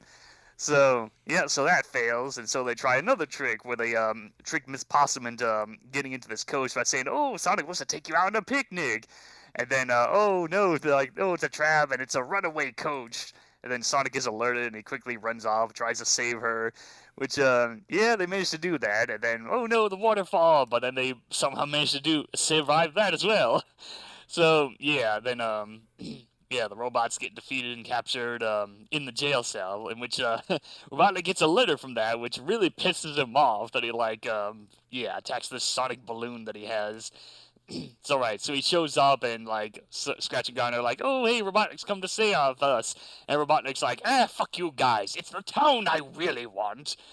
So yeah, so now it's Sonic going up against 6 despicable desperados, which sadly Billy Mitchell and Peter Pan are not one of them. Not even poor Doss. We have his cousin Doss Holiday instead. All right, so. Yeah, so lots of gun shooting, lots of gunslinging, da-da-da, and then finally it's a one-on-one fight, but then Miss Possum shows up, like, oh, Sonic, if you want to get shot, then at least try and wear some new duds. So now Sonic comes out wearing a poncho, so, they have this intense showdown, but then, Robotnik fires, and then, there's a metal pan under that poncho, which deflects it, and that pretty much defeats Robotnik. So, yeah, the day is saved, and Sonic's ready to head out and whatnot. But oh, who's going to be the next sheriff? And Sonic decides that Miss Possum is the gal for the job. Yep, so, it's all there. Then, of course, the cliched Western of, who was that masked hedgehog, or whatever. Oh, yeah, then the Sonic segment is, never play with real guns. See the school thing we've been doing? Don't do it. Indeed. Yeah, that's the episode. Applause for Melty. Let's hit applause. There we go. There we go. Applause for me, damn it. You're applauding. Applauding like mad. You're not applauding. Okay, that's it. I keep spamming it. So yeah. Already the first shot is hilarious because you just got this random derpy-looking elephant in the middle. Like, is that Dumbo? Yeah. Some great face expressions again, yeah. And also you got a pig who looks more like a pirate. Oh yeah, that pig in that bikini outfit or whatever. Apparently returning from high stakes Sonic. Yeah, they seem to be recycling some people. You could tell and also you can see, come back. yeah, it tells his fake parents, yeah. Yeah, it's mostly in the last shot where you see Tails' fake parents for some reason. Well, they are early on in the episode as well. You see the father also in the saloon at the beginning. Oh yeah, you just see his backside, yeah. Yeah, so he is consistently showing up. So yeah, kind of weird how they recycle the character designs, but yeah, sure, why not? Guess his parents are back again. They weren't the ants all along. Yeah, fun episode. It's kind of cliche, even including doing the Back to the Future 3 ending, but that's fun. It's a fun take on all the cliches. Yeah, I like the postman scene, like where we would give him a tip and just steals it and throws the guy out. It was fun. Yeah, we mustn't forget the tip. Although my favorite part is with the waterfall. Where they go, oh no, waterfall! How do we get out of here? And then they just fall off the waterfall and then nothing happens and they just go on anyway. Yeah. That was In fact, I pointless. think that's the same waterfall from the previous episode. Oh, really? Huh? Yeah, like the same structure and whatnot from that bit with Sonic and Tails like bathing in there. Oh, really? Oh, that's cool. I didn't even notice that. That explains a lot. And apparently that's today's theme for the stream is recycling a lot of things. Yeah, that's so. Speaking of which, this episode kind of brings it back around to Star Trek again, because when you hear like the characters firing their like pistols and all that, you can kind of hear the photon torpedo noise from Star Trek. Oh yeah, like the fact that they're not even using real guns; they're just using like cartoon laser guns. Yeah. Yeah, because that sound effect gets used quite a lot in cartoons. Probably a good idea to don't use too realistic guns, considering they shoot a lot, including several people committing suicide or shooting each other. Even a Robotnik is straight up shooting a guy in the chest. Yeah. I have to say though, that part with the inflatable Sonic was my favorite. It's just so because. So WF, yeah. Because well, first he just grabs it, bites the leg of it, that causes an unnecessary explosion that somehow gets the face of the balloon stuck on his own, and it just keeps escalating. Just like, wow, that escalated quickly. Especially at the beginning so when many he joke tries to roll ideas. over the rolling pin. Yeah. Should I flatten him into a pizza? And then it has that split second of him with like that intense thing, which is like, yeah, that's a common thing that people use for like sex jokes with Robotnik. Yeah, I mean the bit where Robotnik inflates Sonic, I feel like there's a search term for it. But This is not amused. Oh yeah, going for the low-hanging fruit, of course. Yeah. Quite the Of course, scene, indeed. Yeah. Although I love the using up all expression. of his... I love the expression where Robotnik looks at the letter and he screams. It looks like me when I get my electric bill.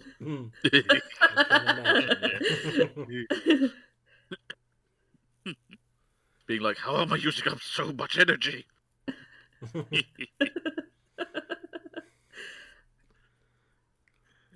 And of course, me being terrified by what Robotnik's wearing. Can't blame you. Yeah. Worst Sonic cosplay ever. And it was just funny, like literally the moment like after like all the dust's cleared away from the explosion, and yet you just see Robotnik wearing the Sonic head. He just randomly just starts walking back and forth before he looks in the mirror. I'm just like, what's he doing? Why is he just walking that way and then suddenly turning back the way he came? Maybe And then he's like, doesn't he like fall through the floor or something, or like he causes the floor to give out? Yeah, he like throws the head down, and then it like dives into it, and then which he goes through the floor, and then he starts like beating the shit out of it, causing the floor to increase in size, crack to increase in size, and he just crawls out like, yeah. It's like, wow, that escalated quickly. It was quite a scene, yeah. It's almost like they just noticed. And also you got the episode was part too where Robotnik is yelling at the inflatable, like, "Curse you, Macy's Sonic balloon!" It's the Macy's balloon that is always cursed to pop. Yeah. And then he bites the leg. I don't understand why. And then it just makes like this unnecessary explosion. Well, like I was trying to say, like that one shot where he inflates it, he uses up all of his like body fat just to inflate it. Yeah. So maybe it's just full of excess gas that he's been holding in for so long. Yeah, that classic cartoon logic of inhaling oxygen and exhaling helium. Somehow, yeah. Guess cartoons just make helium by their natural body. Or hydrogen. Yeah. Or hydrogen. Yeah. Sure. Yeah, back in the day when cartoon logic was at its finest, before people tried to make everything hyper-realistic. I love the fact that Sonic immediately starts shooting the bad guy even before he knew it was even a robot. Yeah. Oh, question. Who wrote this episode? Not Robbie Gorin. It was Jeffrey Scott. Okay, I was going to say. Yeah, no more Robbie Gorin. Yeah. Because even I was about to say, it's like, it almost feels like it was a Robbie Gorin episode. Jeffrey Scott? But Didn't he write the last one that we just watched? Yeah. Oh, so he didn't. Does he have double I think duty he does today? most of the stories hereafter. Oh yeah, he wrote both episodes. What a coinky dink. Doing double duty today, Jeffrey Scott. I guess that kind of explains why Robotnik has like massive like facial changes. Yeah. Not sure if that's in the script, but sure, I guess so. Well, like like in the previous episode, he would like his mustache got caught on the shot put, and so it was yanked off his face. And then in this one, the Sonic mask got stuck on his face.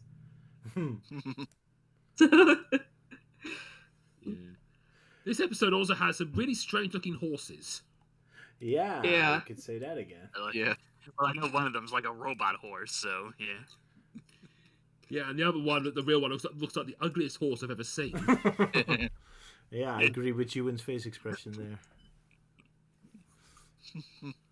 Yeah, like, wait, which horse is that? 'Cause I'm trying to remember if they're really... Is that the beginning for some reason, where... I'm having a hard time remembering if there actually were any real horses in there. It was at the beginning where the rabbit guy has to, like, escape and jumps on this really ugly-looking horse. Oh, right, that, yeah. And then the ugly horse returned again to should be on screen. End up freeing Scratch and Grounder. Yeah, it should be on screen to get my damn video still catching up. Oh, sorry. Commercials Yeah, again? yes, I know about the speed, play speed thing, but even that doesn't help. Yeah. Mm-hmm. Are the ads playing again? I should have turned them off. No, there's no ads. I'm saying the play speed, like trying to right. catch up to where we are right now. Because, yeah, like, I remember Euan said, like, oh, just set it at 2. Like, okay, but then, like, once it catches up, then it goes back to default. And then it's back to being behind again. Well, us behind. Us Americans, I guess. Yeah, apparently it's an American thing that's dealing with this kind of issue. And George Spore in the comments makes a good point, because people are so weird in this universe, I guess it is easy for Robotic to make natural-looking robots. They're not that out of place looking with the normal natural people. Everyone. Yeah, because there's a bit where Scratch comes in wearing like a humanoid-looking mask, and it makes me think of the movie Westworld. Yeah, I can imagine.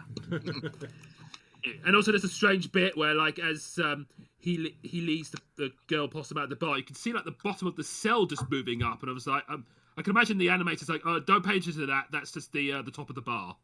Oh yeah, the registration holes and how it like you see it throughout the whole shot. That was interesting, yeah. And I guess we have to bring up, considering this so Back to the Future 3-esque anyway, the fact that Robotnik suddenly stole Sonic's catchphrase for a bit. I'm waiting. Where have I heard that before? Yeah, I didn't see. Honestly, I didn't see any Back to the Future 3 references here. It's just like like this typical like, oh yeah, cowboy showdowns and whatnot. Yeah. Well, the punch it's actually based. It's actually based on an old Clint Eastwood movie, and that's where Marty got the idea. That's true. Yeah. That's true. I guess. Okay, so it's probably more based on Clint Eastwood stuff. But yeah, I mean, still, it's kind of funny, like, yeah, seeing Sonic and Tails dressed as cowboys way before we start seeing that in the mobile games and IDW Sonic. Yeah, well, I mean, they're dressing up almost every episode, so I guess every outfit has to come up at some point. Yeah, but even so, like, it's still really weird. It's like, okay, Sonic wears a cowboy hat, and somehow that causes all of his spines to disappear. Yeah, that is odd. I guess it's too difficult to figure out what to do with his squills when he has a cowboy hat on. I guess he pulled them inside of the hat, I suppose. Well, I mean, like, the last episode, he somehow used his quills to, like, make an umbrella, so maybe that's why he just shoved them all into his hat there. When Sonic was starting to dress up as a cowboy, I got a bit curious, wondering if anyone has ever modded Sonic into Red Dead Redemption. But I practically found nothing. I mean, they modded Sonic in Skyrim and GTA, but surprisingly not in Red Dead for some reason. Oh, that's a shame. Oh, yeah, like, so get to it, modders. Yeah, especially now that we have a Cowboy Sonic themed outfit in the mobile games. You'd think by now we would have gotten that. I mean, we already kept talking about Back to the Future 3 with Lego Dimensions. I guess you can have Sonic running around the Wild West in the Back to the Future world, so there you go. Yeah, true. I love watching Red Dead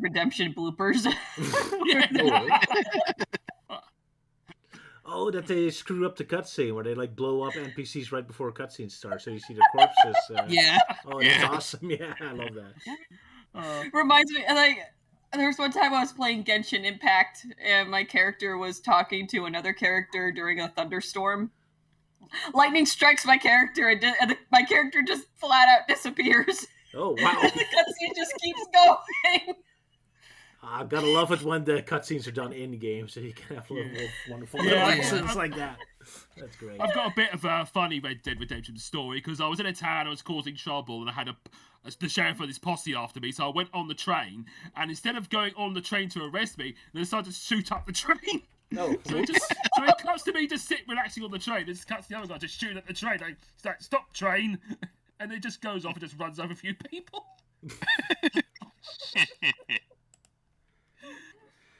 Also, when I first saw Robotnik in this cartoon, I remember thinking he kind of looks like a rip-off of Yosemite Sam. So it is nice to see him dressed as an actual cowboy now. So Yeah, it's like I guess Yosemite it is. Robotnik. I think I was also a little disappointed when when Robotnik was showing his gang. They didn't call themselves like the Hole in the Bucket Gang or something. Would have been fun, yeah. Also, I'm Speaking really surprised of- they made Sonic bad with shooting. This is one of the few times he's actually bad at something. He's always so perfect at Yeah. everything.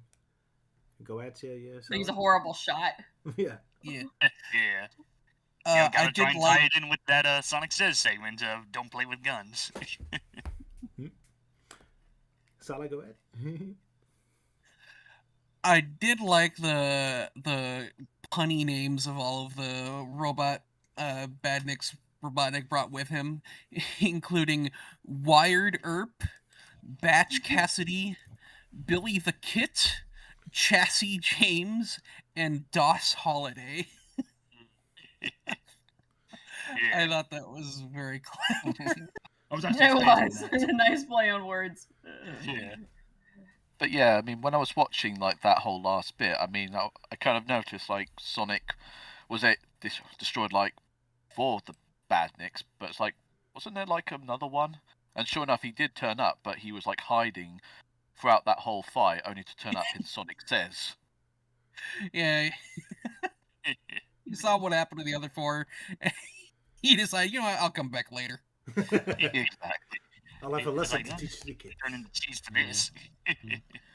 I thought it was also a bit morbid when Robotnik just straight up tells his robots to kill themselves. Yeah. Yeah. It's pretty dark episode, yeah. If these weren't robots. That's absolutely. It's why they're robots. They're able to get away with it. I guess so. Yep.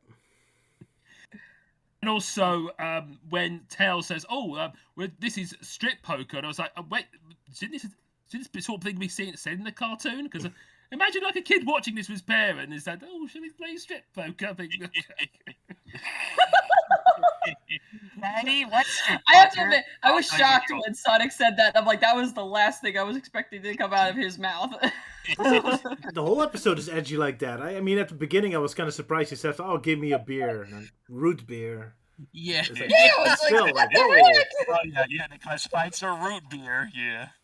So this is Yeah, it's pretty like when edgy that Chili episode. dog and a beer. That actually sounds like Yeah. a really gross combination. I'm not gonna lie. Yeah, it's just like in that freaking Pinocchio live-action remake where they like overemphasize like the drinks at Pleasure Island. Oh no, they're not beer, it's root beer, and they're just constantly shouting it out. Just, Ay. The whole Only in point the of 90s could Pleasure get away Island with is that it's beer. illegal and evil. They're ruining it. Yeah, only in the 90s could they get away with cartoon characters drinking beer and playing strip poker and all that. I guess so. Well, they drank. Well, unless you root watch beer. Japanese anime, they also get away with it there. Pretty much. Yeah. Well, that's because cultural difference, but yeah. Or Yeah. Dutch cartoons or Russian cartoons. Yeah. Only you Americans are so squeamish about all that stuff. Well, unless it's like We're adult so sensitive animation. as Then, fuck. True. but, Yeah. You have to censor. but American adult animation sucks. I'm just gonna say it right now. Not a big fan of Simpsons, Futurama, Family Guy South and all Park, that. Family Guy. Eh. Yeah. At least with Family Guy, it's Yeah, I don't know. I've always heard people say, "Oh, the earlier seasons were good," and yeah, I don't know. I've never really been much of a Family Guy fan. I guess the show's just a bit too mean-spirited for my taste, and it doesn't help the fact that it's there's a reason why I've always described Sonic Boom as having animation of Family Guy budgets, with the characters just standing around, moving their lips, and not moving much. Yeah. I understand what you mean. Family Guy has its moments, though. Yeah. Not a huge It fan. does have memeable moments, but I think that's pretty much why people watch it. It's for the memes. Same as Sonic Yeah, Boom. it's just like then, Sonic Boom. Yeah, it's only made for the meme culture. Yeah. I'm only now noticing Tills is randomly standing on the counter in the saloon. And that's a fun detail. And he stood on the counter. How dare she? Making El dirty. One bit I liked is when Robotnik landed in the coffin and the lid went through his butt. I immediately think of the Red Dead Redemption Game Over screen. Or the creepy looking Undertaker from the Tower with No Name. Oh, right, yeah. Oh, yeah. Yeah, and I think I did throw in a reference to that game in the intro. Yuck, yuck. Ow, ow, got him. And also I thought at the end when Sonic and Tails run off, I can imagine like the dog guy going, "Come back, Shane!" And Sonic turns around saying, "My name's not Shane, pal," and just shoots him. And the only time Sonic actually gets a direct shot. My name's not Shane, kid. Yeah. Indeed. Yeah, so... Oh, yeah, so how about that Miss Possum? Yes. Oh, yeah. Perfect segue, because I never knew how much of a ladies' man Sonic actually was back in the day. Yeah, he has a ton of girlfriends, jeez. Yeah, in Adventures of Sonic, he was all for the ladies. They say Archie had way too much romance, but Adventures of Sonic, that's a good show. And I thought IDW Sonic has a lot of Sonic girls. Yeah, although they're not all interested in Sonic, to be fair. Yeah, because Sega bans relationships. Yeah, in IDW not Sonic. here. Here's a go for We don't want love here. Love has no place in this comic. Yeah, back in my day, we had Sonic falling for anyone, or girls falling for any for Sonic. None of this damn censorship from Sega.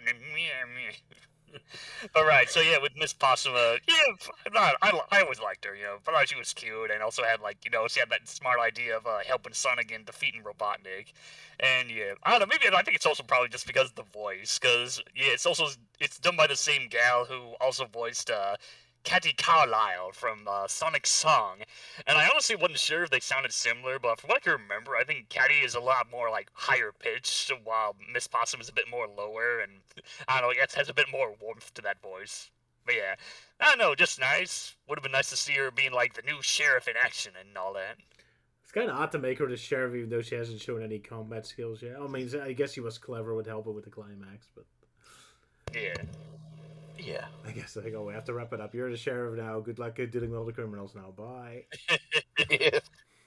Yeah. Poor it. And yeah, just like with what was it, another minor character that shows up much later. It's yeah, we'll definitely see Miss Possum again in another episode. But not a sheriff then, I guess. Guess that's a no. And I guess I'm the only one who feels like talking about Miss Possum. I mean, it also fits with the whole edgy clothing stuff with the nets and all that. Oh yeah, the Ned legs. Yeah, fishnet legs. Yeah. Yep. It's not that you're the only one who wants to talk about her. It's just she's a very competent character. She's basically the second hero of his story, and she's adorable. And that's pretty much all I can think of. Yeah. Yeah, she needs more fan art. More specifically, Sheriff Possum fan art. That'd be cool. All right, I'll put her in Soul Suspension already. Don't you worry. Let's go, girl boss. Well, I don't think I'd go that far. Not generic girl boss thing for the sake of being a girl boss. I mean, she's the sheriff. She's the boss around these parts, so she's a literal girl boss. Actually, the mayor is the boss, but whatever. That is true. If she's the sheriff, then where's the caveman? Oh yeah. What I want to know is where's the caveman? Well, we're just glad that he's frozen there and that we're out here. That he's the sheriff and that we're frozen out here and that we're in there and... Oh, wait, I just remembered. We're out here. Well, brilliant. Classic stuff. Roger, did you include the strip you made where Sonic apparently got the guy actually killed? Yes, I do. I thought it was kind of funny, like he immediately decided to shoot him, let him shoot himself before he knew it was a robot. Yeah, Sonic's making assumptions very quickly. Oh well, because robotic makes his robot so organic looking all the time. Yeah. But yeah, so like I said, it's a very edgy episode, especially when I start making fan art for it. Although at least the robot survived long enough to get back to Robotnik. And... Yeah, he's pretty tough. Gotta give him credit. And a Robotnik even shoots even more holes in him, poor guy. Yeah. Turns it basically into a salt and pepper shaker. Yeah. But yeah. You also got a shot with Robotnik like foaming at the mouth. You'd think that there would be a spittoon he would spit into. Yeah, yeah. Pretty graphic shot. I'm calling you out, Sonic. Yeah. That was fun. Yeah. I mean, I do like that one random screenshot that you got of him where he's just like going "Gah!" when he gets the telegram message. For some reason in my mind, I'm just hearing Charlie Brown's coming from him. A lot of fun face expressions, yeah. And I'm shocked that he's dead.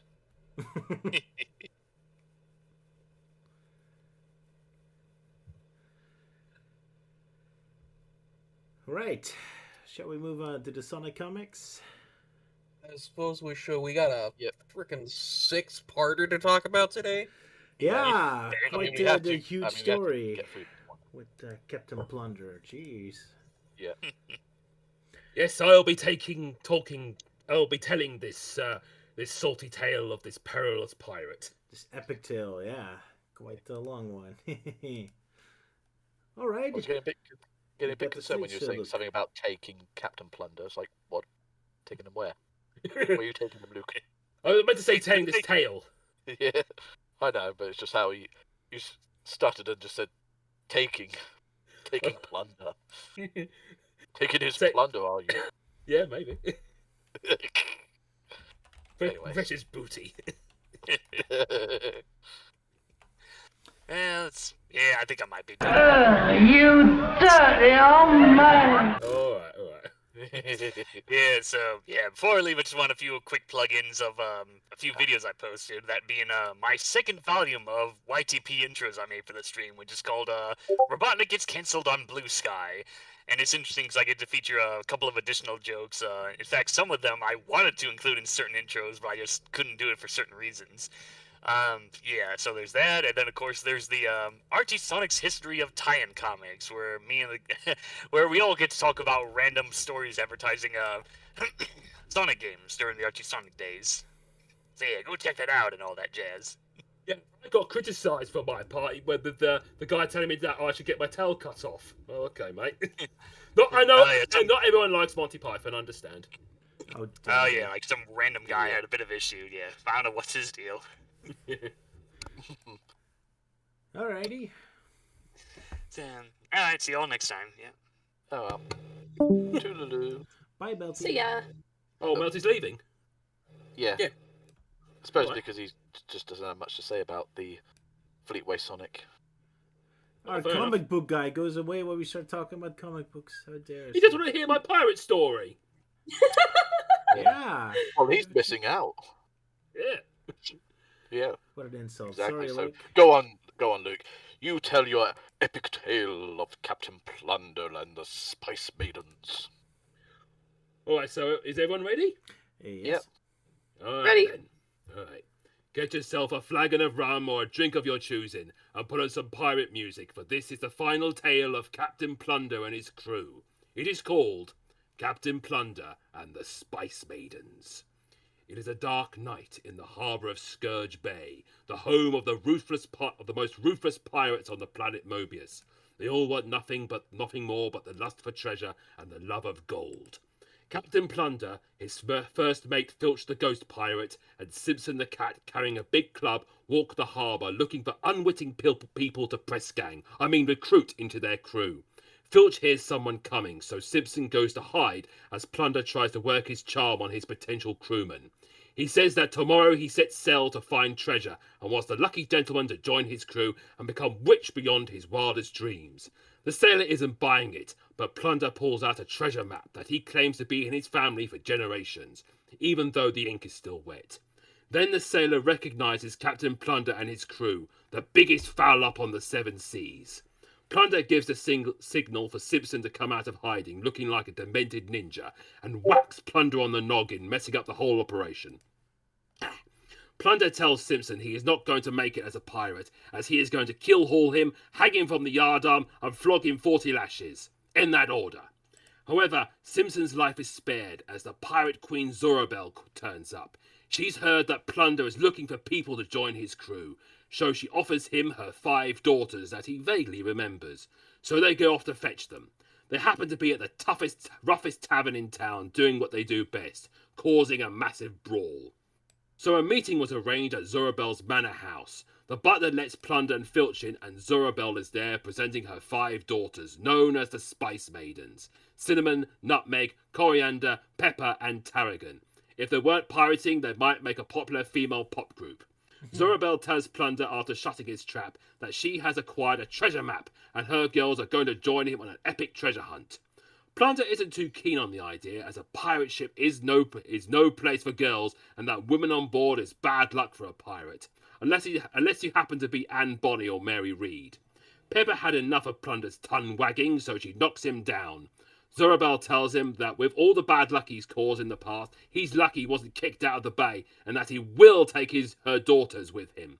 Plunder turns down her offer, saying that having 5 young girls alone on a ship full of heartless cutthroats isn't right, and Zorobel agrees with him. Plunder and Filch walk back to the ship, thinking they put Zorobel in her place. Well, once aboard, they find that the Spice Maidens are already on board. Zorobel is also on board with them, whacking Plunder on the head, saying that he's right, that she shouldn't leave her daughters alone on a pirate ship with a slob for a captain. So she decides to join them on their expedition. So after a lot more bonking on the head, the ship sets sails and leaves Scourge Bay for treasure and adventure. As they are sailing through the clouds, Plunder asks Zorobel to show him the treasure map. Zorobel tells him that it doesn't exactly show where the treasure is, it actually leads to someone who can tell them where the treasure is hidden. Their quest is to find the all-knowing sea serpent Krakiota, who knows all the secrets of Planet Mobius. Plunder knows about this Krakiota as it has destroyed hundreds of warships, leaving none alive. Coriander asks Plunder if there were no survivors, then how did he know it happened? Plunder tells her not to overthink it. They make sail for Skull Rock. Once they arrive, the rock doesn't look much like a skull, believing they were taken to the wrong place. Plunder assures them that they have arrived at the right place. Zorobel looks through their telescope, saying they have found Krakiota, who turns out to be a tiny fish sitting on the rock. Once taken aboard, Krakiota says that they can only ask him 3 questions. Plunder asks him if he's really Krakiota, which he says he is, and has 2 questions remaining. Plunder says that wasn't a question and asks what he's playing at, using up another question. Zorobel tells Plunder he's wasting the questions and takes over. She asks Krakiota if he knows where the treasure is, which the fish just says yes, using up the last question. Plunder has an idea how to make Krakiota talk by having Simpson cook him for dinner. Krakiota thinks that maybe he could bend the rules just this once. After some persuasion, the pirates arrive at an island where the lost treasure of King Kotek is hidden. They go through a dark forest with Queen Zorobel being carried on a chariot. Zorobel tells Plunder that the treasure is not buried. King Kotek hid his treasure in a tomb that is sealed up with his remains. Plunder may be a scurvy pirate, but he's not too sure about being a tomb robber.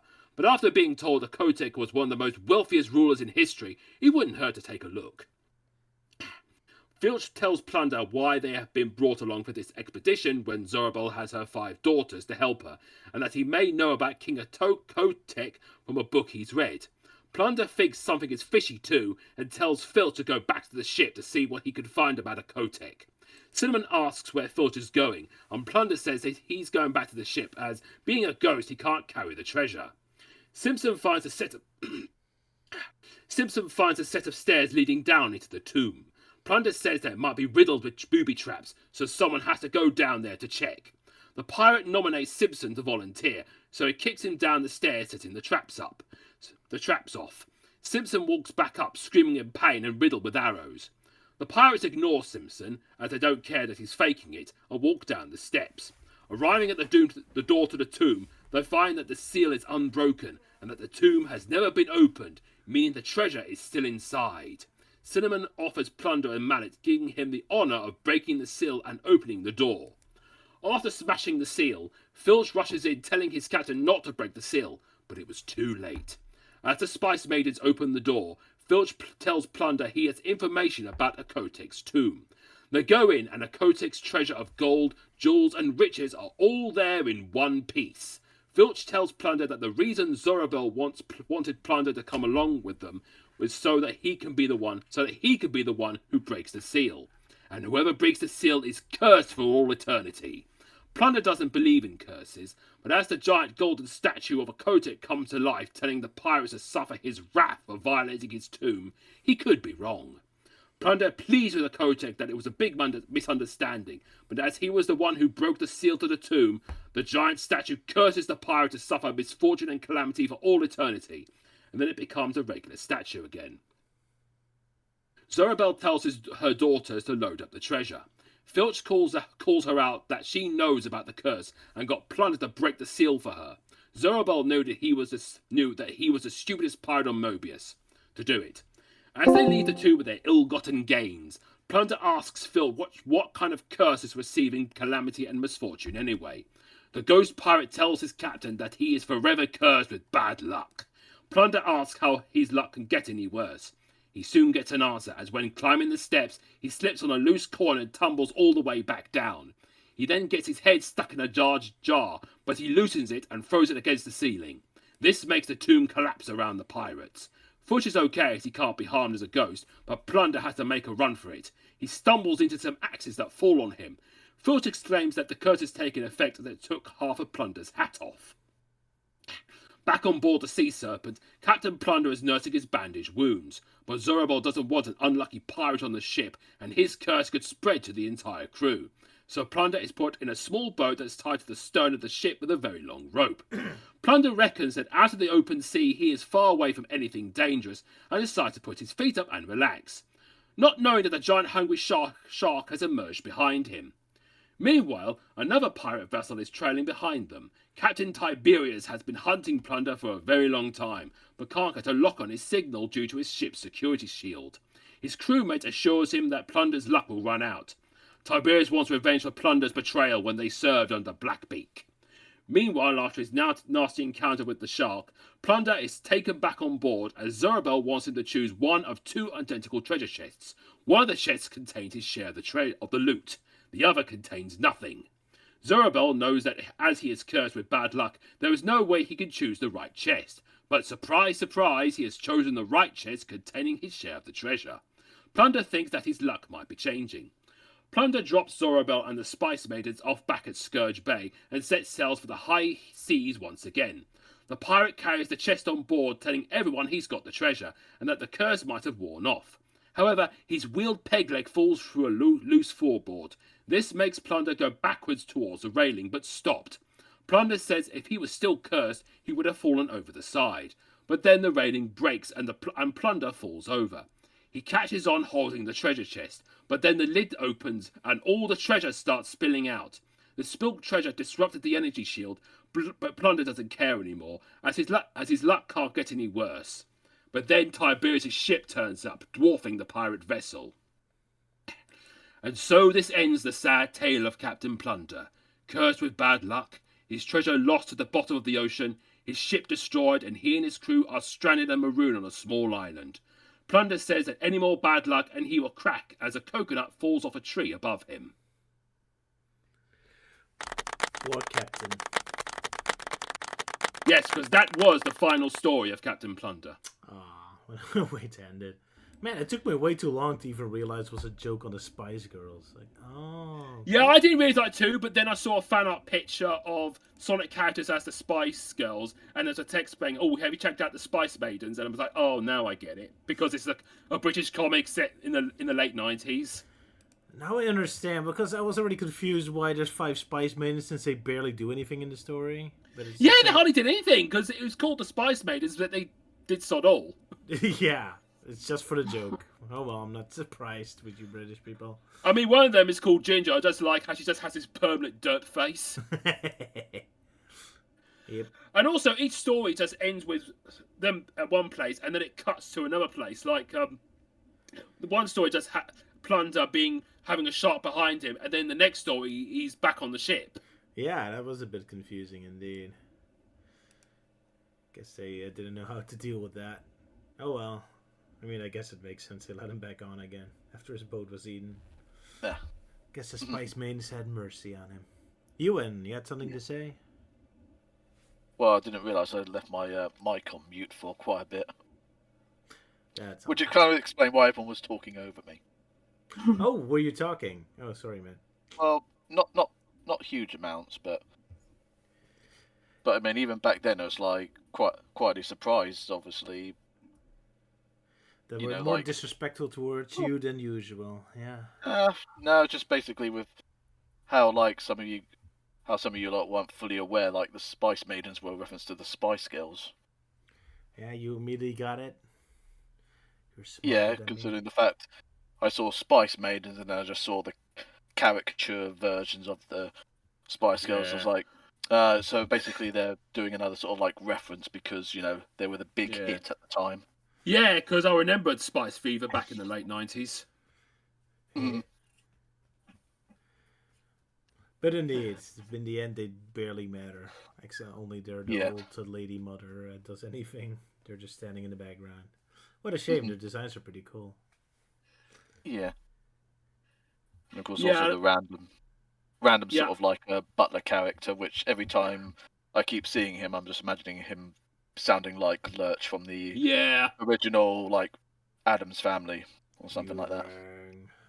Yeah. But yeah, what were you saying, Luke?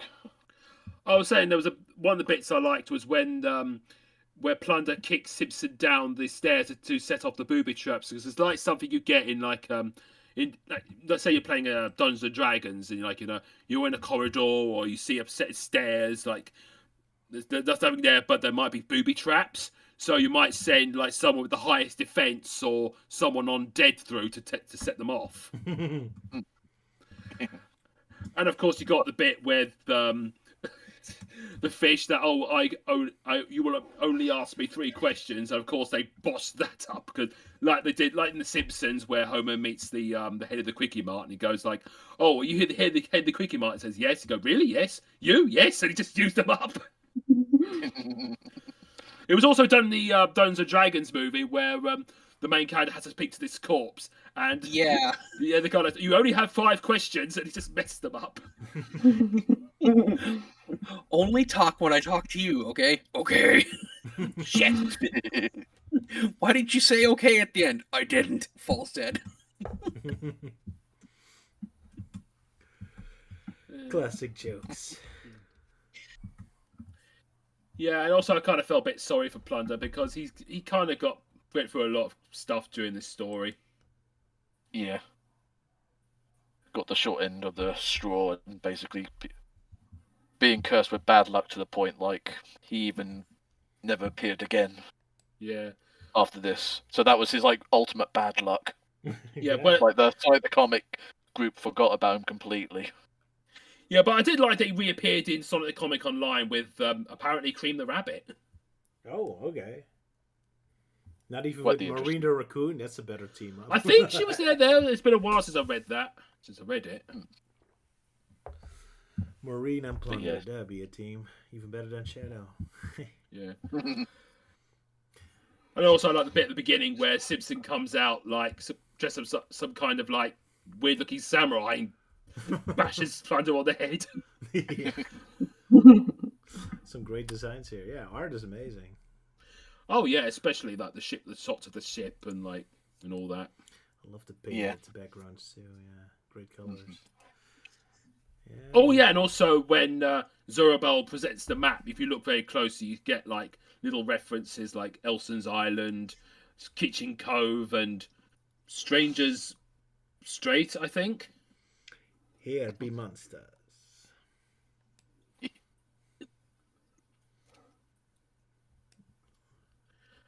But yeah, definitely a very nice visual sort of overall story. It makes it hard to believe that this is set in Sonic. It would have been fine as a comic of its own, like you get in 2000 AD comics. Yeah. Yeah, I saw someone in the comments said that. Like, imagine you just play the Sonic games, you buy this Sonic comic book, and this is what you get. Yeah. What does this have to do with Sonic? Because let's be honest, if it wasn't referencing Mobius, then you wouldn't even know it was related. I think I got that with when I read my first one that has Decap Attack in it. I was like, what's up with these mad scientists and these weird creatures? Are they in Sonic? Because I never played the games at the time. Same. Very confusing indeed, yeah. I also like the design of Captain Tiberius as well, because he kind of looks like something out of Star Trek. It makes me think of this villainous Klingon character in one of the movies that had like an eye patch. Was he from an actual previous episode? I don't remember him. Or is he just randomly introduced in this one? I think he's just randomly introduced. Yeah, just a one-off. Just a random rival. For some reason, it reminds me of Grandia's opening. We also have this military airship. Mm-hmm. Yeah, fun. Yep. Good art. We salute. Yeah, we shall salute thee. So, 07's in the chat for Captain Plunder for this being his last appearance. Yeah, raise a tank and a mum for the great Captain Plunder. Mm-hmm. May you live on in Sonic the Comic Online. He also lives on in Soul Sustancia 2 in with the Pirates of the Caribbean reference. That's true. Mm-hmm.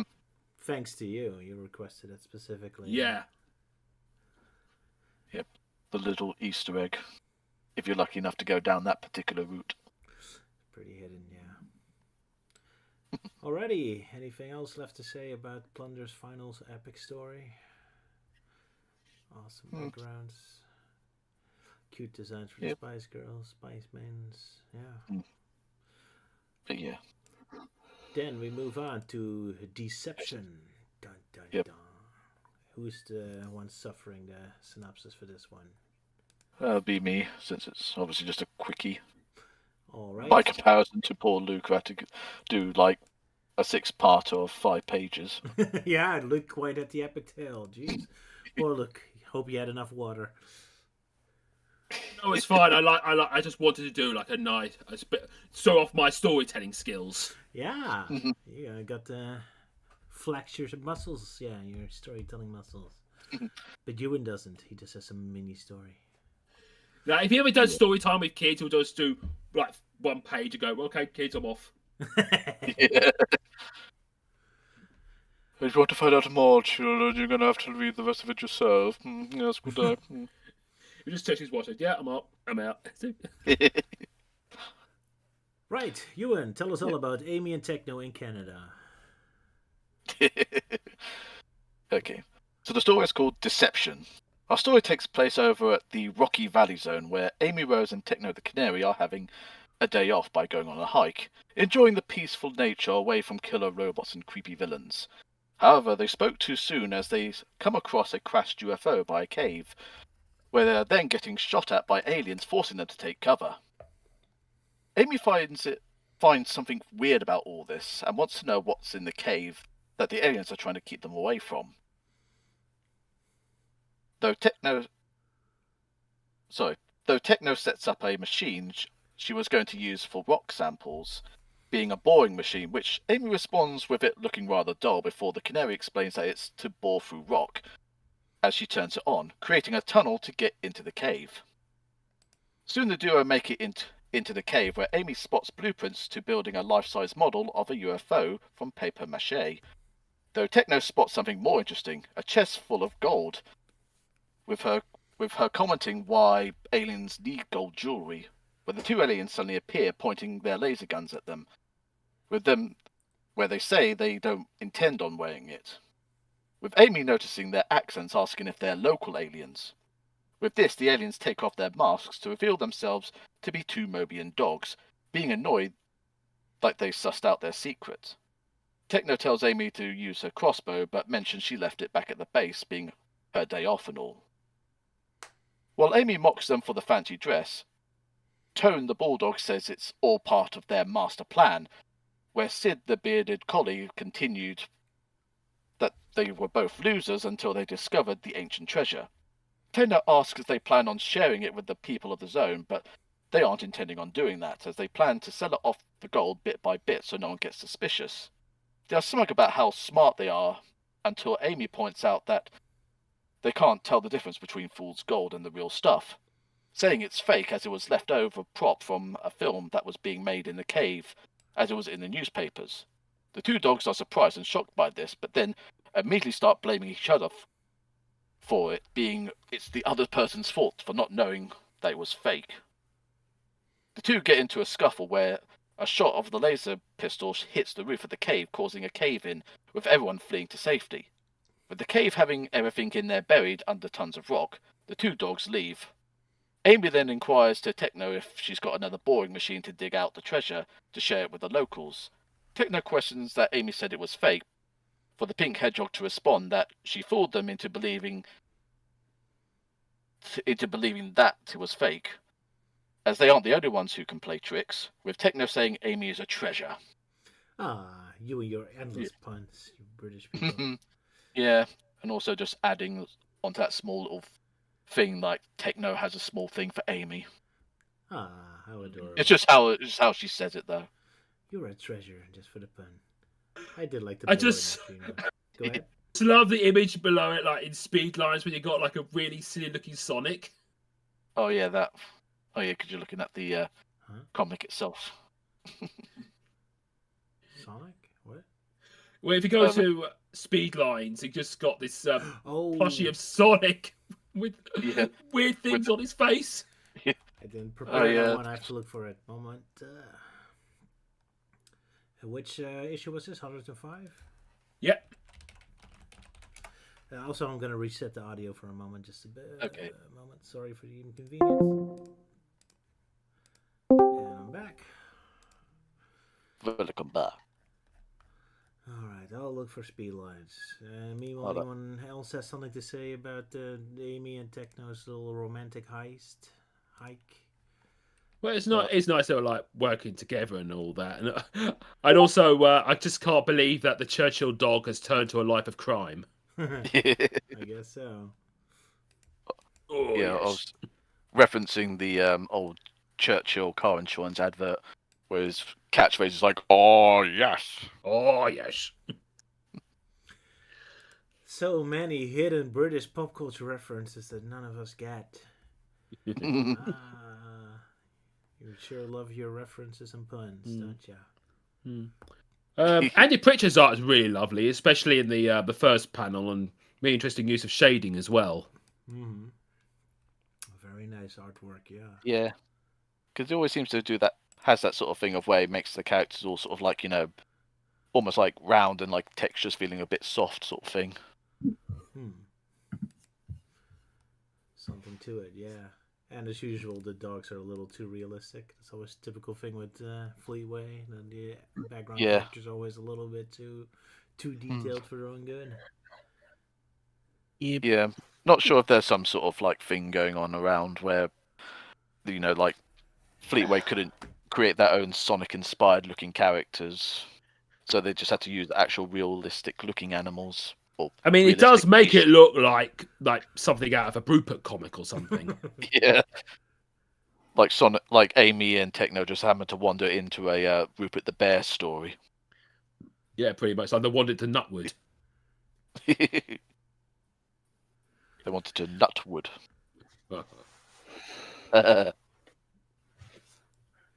How fun! It is funny though seeing their designs, because I keep thinking of that one panel where it's just like, Oh wait, no, that was an Archie thing, but still, Archie did this a lot in the past too, where it's just easy to spot the canon Sonic character amidst a group of comic originals.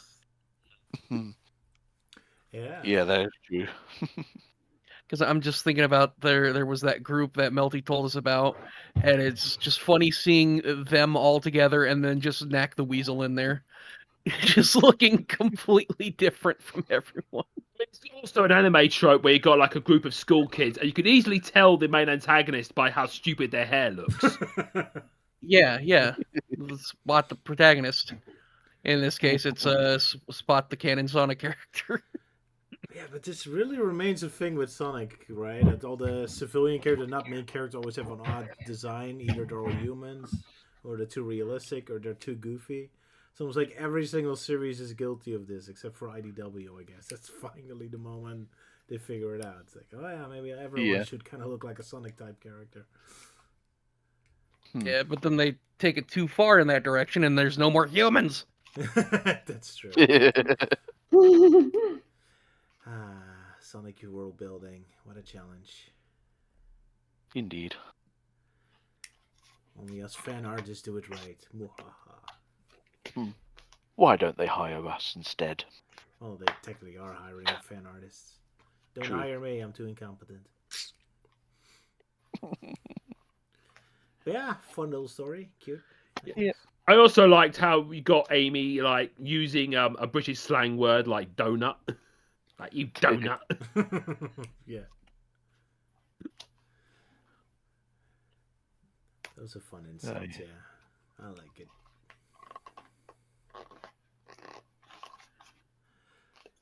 Just seeing what she says that.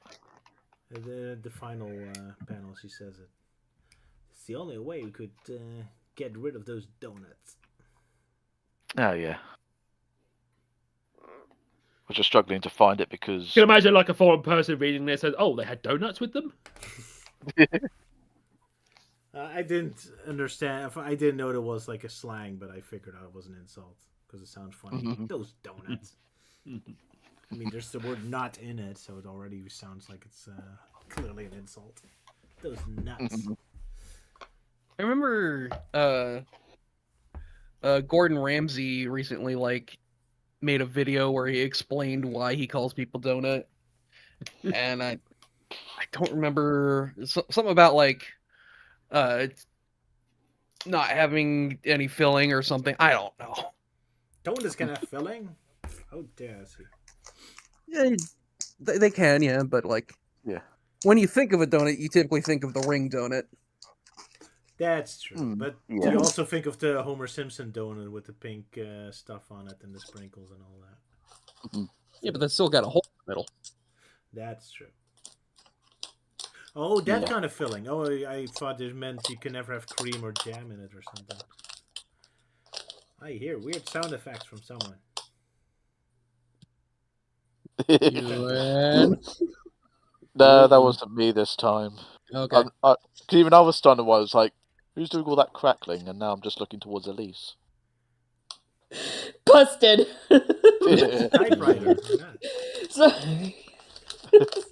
Very all right. interesting typewriter.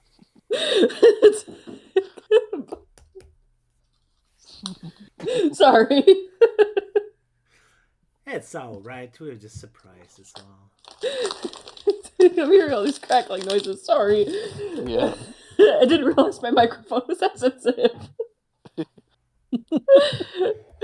It's understandable. We were talking about donuts, so you probably got a bit of an appetite. Yeah. Actually, it had nothing to do with donuts, but yeah, it wasn't food. It was something else. Yeah. Paper. Yeah, I was taking some wrapping off of an item. All right. Yeah, it was an air freshener. I was taking some wrapping off of an air freshener. All right, fair enough. Yeah. Sorry. No worries. That's all right. Just because of that now, I'm just noticing like you and looking absolutely terrified of the Dwayne Dibley Sonic. That's demonic possessed. That image is cursed. It is. Yeah. It most certainly is. But I get why that was used because I did recall seeing that actually being printed in the Sonic comic, where they said cut all this out and put it on something for laughs or something roughly along those lines. I'm not exactly sure what it was advertising, but that kid obviously decided, okay, do you know what? I've got a Sonic plushie. I'll just simply put it on that and see if that gets me a free mug. Or was it a dog tag? At least it deserves free mug. Euan's face expression. Yeah. Yeah. It also deserves Salah's face expression. Quite literally running away. He's like, no, I don't want this anymore.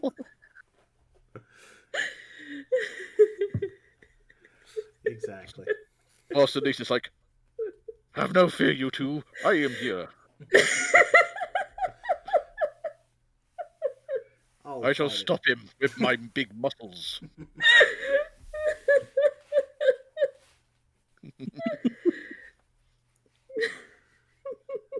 And meanwhile, Luke is just like, yeah, things are getting interesting.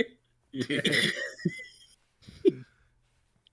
He's cheering. Oh, man. Fun with face expressions. Why not? Yeah. Oh, my word. All right. Should we move on to the next comic? Yes. Yes, before. Move on to our grand finale. And the one doing the synopsis is me. Oh my goodness. It's you. Yay. My God. Willingly this time. Indeed. Very willingly.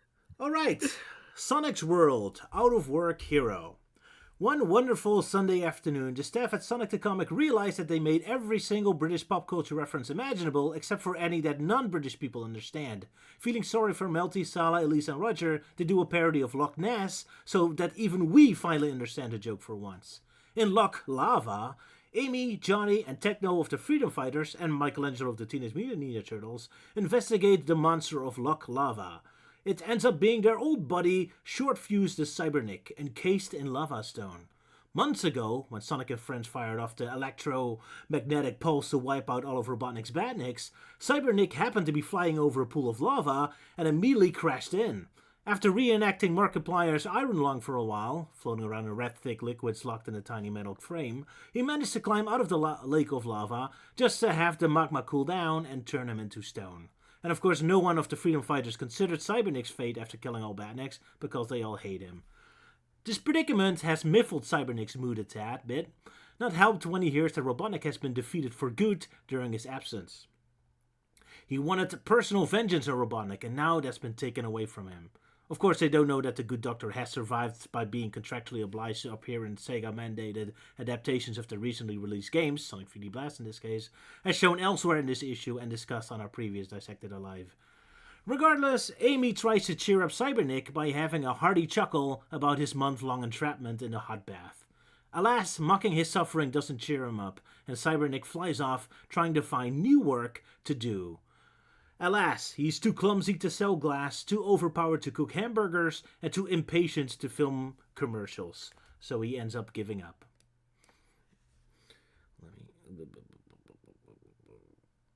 Fortunately, it's Tuesday afternoon, so the weekly interdimensional portal containing plucky freedom fighters from across the galaxy opens up, just as Cybernick happens to fly by. They request Sonic's help in a big war that they're fighting. Cybernick, witnessing the giant blue skulls on their soldier helmets, gets the vague impression that they're probably at war with Smurfs. Not happy with the new Sonic Rumble update, I presume. Having no idea whether those rebels are good guys or violent terrorists out to destroy the galaxy, Cybernick decides that he doesn't care either way, as long as he gets to fucking shoot some bitches. And he blindly joins this random interdimensional portal army. Days later, as Amy, Techno, and Johnny's ghost climb a grassy hill to have a nice moonlight picnic, Techno wonders what became of Cybernick. Amy, not having heard any news about Cybernick assaulting some random McDonald's workers for days, asserts that he's probably doing fine somewhere. Probably just fell into another pool of lava or something. But unbeknownst to Amy, he is raging hell on some purple robots who may or may not be evil and who may or may not contain Smurfs. Who cares? Moral of the story? Why do I never get an interdimensional portal of aliens requesting my specific skills whenever I'm depressed? Life's unfair. Yeah. The end. We need someone to draw George Bush very poorly, or our world is doomed. Yeah. Yeah. It was a wonderful story. Short fuse helps the dozers in their interdimensional war. The panel where Cybernik like flies away from the volcano to look for a job, I thought that was just him walking back into the lava. He's like, oh, I've had enough of this. I'm going back in the lava. Wake me up. I didn't get to kill Robotnik. Fine. I suppose you could have done that and doing the Terminator 2 thumbs up. Yeah. Thumbs down because he hates them. How dare you not even know I was gone? In the end. The middle finger in the end is like, screw you guys for forgetting about me. I wouldn't blame him at this point. That was a fun story. But yeah, I have to admit, I did forget about Short Fuse, poor guy. Yeah, I mean, I also like the sequence where he tried to find a job but keeps failing. It looks like something out of RoboCop, where he gets booted off the force or something. Or the first IMP episode, yeah. But RoboCop would be funnier, yeah. Yeah, especially the advertisement segment. Exactly, yeah. Fun. Also, yet again, love the artwork here. It's very nice, well painted. Yeah. I really love the colors in these British comics. So yeah, Roberto did obviously the black and white artwork, and Nigel Dobbin, who did the Captain Plunder story, did the colouring. Ah, that explains it. Does have that same self-coloring, yeah. Very good artist. Gotta give him credit. Yeah, fun little story. Not much else to say. It would be cool if someone made a Short Fuse mod for Helldivers 2. Oh, man. For Super Earth! But yeah, I definitely imagine that obviously that was the reason you wanted to do this particular story, Roger, just because of the title, Out of Work Heroes. Like, what does a hero do when, like, the main bad guy is, like, completely defeated and there's no one else to actually beat up? What do you do? That's a good Get question. a job. That's why I really like that Spider-Man movie they did. The first one of the new actor, where at the beginning he doesn't really have villains to fight, so he's just screwing around in the neighborhood trying to get the owner of a bicycle back and all that. Like, that's the thing they always wanted to see in a superhero movie. Well, they always happen to have a plot going on. Well, what happens if there's no plot? You're just standing around on a rooftop for days, just desperately looking for a chore to do. It's a fun idea, yeah. Or you go work at McDonald's or Whack Wonald's in this case. I just find it funny if, like, the woman obviously having a go at Short Fuse for using his lasers just to cook the burgers, but the guy in the background who just saw it all was just like... He does look traumatized, yeah. It wasn't even what he ordered. Yeah. Because he didn't want it incinerated.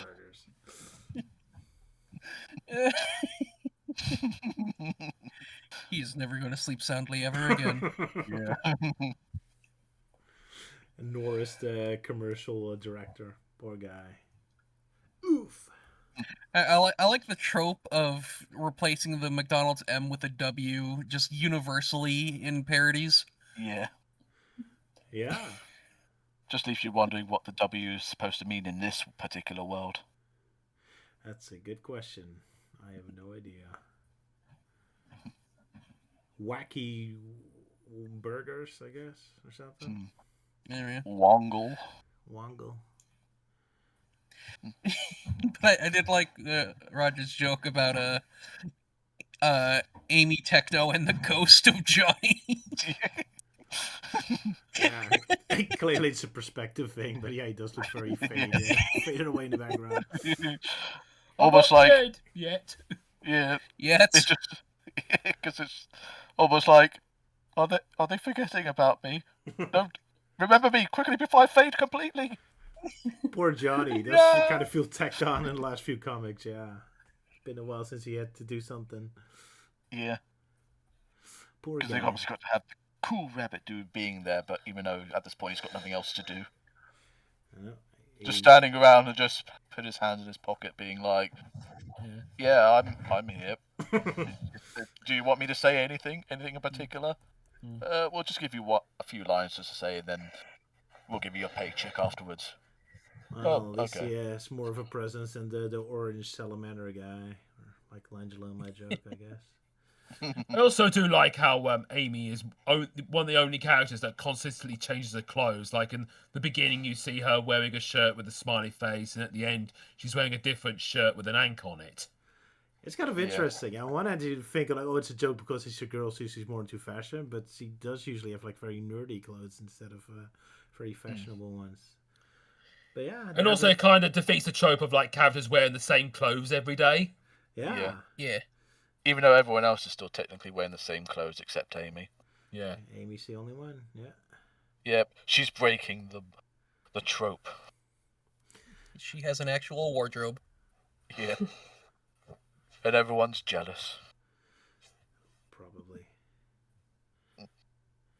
Then again, if I had a cool outfit like Johnny's, I would probably wear that every day too. You know what? Fair. Cool He's got that Matt Pat jacket on. It's pretty cool, man. Gotta give him credit. So very nice. Shame Amy doesn't seem to have pants that actually fit her, though. Oh, what do you mean? Yeah, like being very baggy. Very baggy pants. Well, it's just but I guess fashion. That I was gonna say that was 90s fashion, but 90s fashion, sure. But yeah, she's a fan of MC Hammer. Or Madness. You know the whole song about baggy pants, right? Baggy trousers. Yeah. Baggy trousers. Yeah. But yeah, very 90s indeed. Let's just call it that. It looks cool. Yeah. Now, are they pants or just more weird dress? I don't know. I think it's like sort of like I would say just like a cargo sort of type. Yeah, the pants she's wearing at the end are definitely pants. The purple, yeah. Yep. With oversized pockets. Yeah, but now that MC Hammer has been brought up, I have to be reminded of my shame of not understanding it takes some nails and make a bed. Oh yeah, that old joke. No, I don't get it. No, it's basically referencing Sonic Underground, that one particular song about "Do the Cosmic Dance" with the opening, with the whole opening sort of title. It's like, we'll get some nails and make a bed, and referencing to like a bed of nails, but Sana mistakenly assumed like it literally meant build an actual bed. Oh, right. An actual bed, yeah. That made sense to me. I see it, yeah.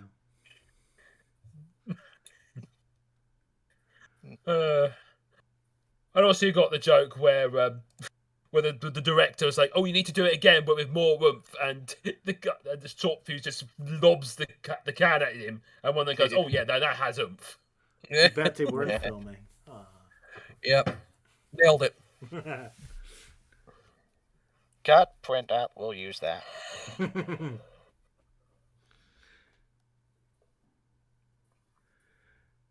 I love the fact that when a Dimension guy is talking to Cybernetic, there's like an explosion going behind him. It would be funny if you can't even hear him. We only have 5 seconds to give a message. I can only hear you. I only hear a big explosion. Yeah, because because Short Fuse's like, what? It's not like surprise. He's like, what? Speak up, can't hear you. Yeah.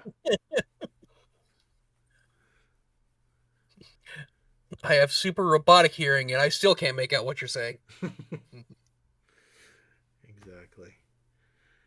But yeah, he was trapped in red lava, and now he's trapped in some sort of red dimension. Good for him. He's in heaven. That's all filled with fire and explosions. Along with these green aliens with different patterns on top of their helmets because they can't make up their minds of like whose faction they're on. Yeah, the Red Ring faction or the Blue Skull faction. Yeah. I thought there would be ranks or something. I mean, they could be. Or their purposes, But yeah. Who knows? We may never know. All I know is if someone talks to you and has a helmet with a giant skull on it, you join their team. It's always good news. Oh yeah, just scrolling down and I'm noticing on the speed lines bit of that particular picture. I think Luke was talking about being the Spice Mobians, as it's called. Now I have to look it up again. Let's see. Hold up, I'll quickly grab for you. I'll pop it in the live chat. With Robotnik as Scary Spice? Yes. There you go. There you go.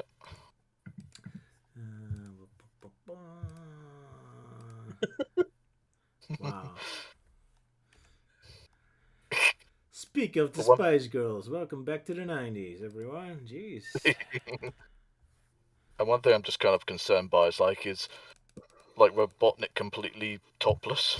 Oh, die. Yeah. Because the colour outfit the person drew on Robotnik just seems to match his skin tone. Yeah, that is a sight for relaxed eyes. Well, it's not as scary as how Scary Spice was depicted in this old UK comedy show called Bo Selector. It's just a guy with a rubber mask and glasses and do a weird Geordie accent. Oh yeah, that Scary guy. Spice.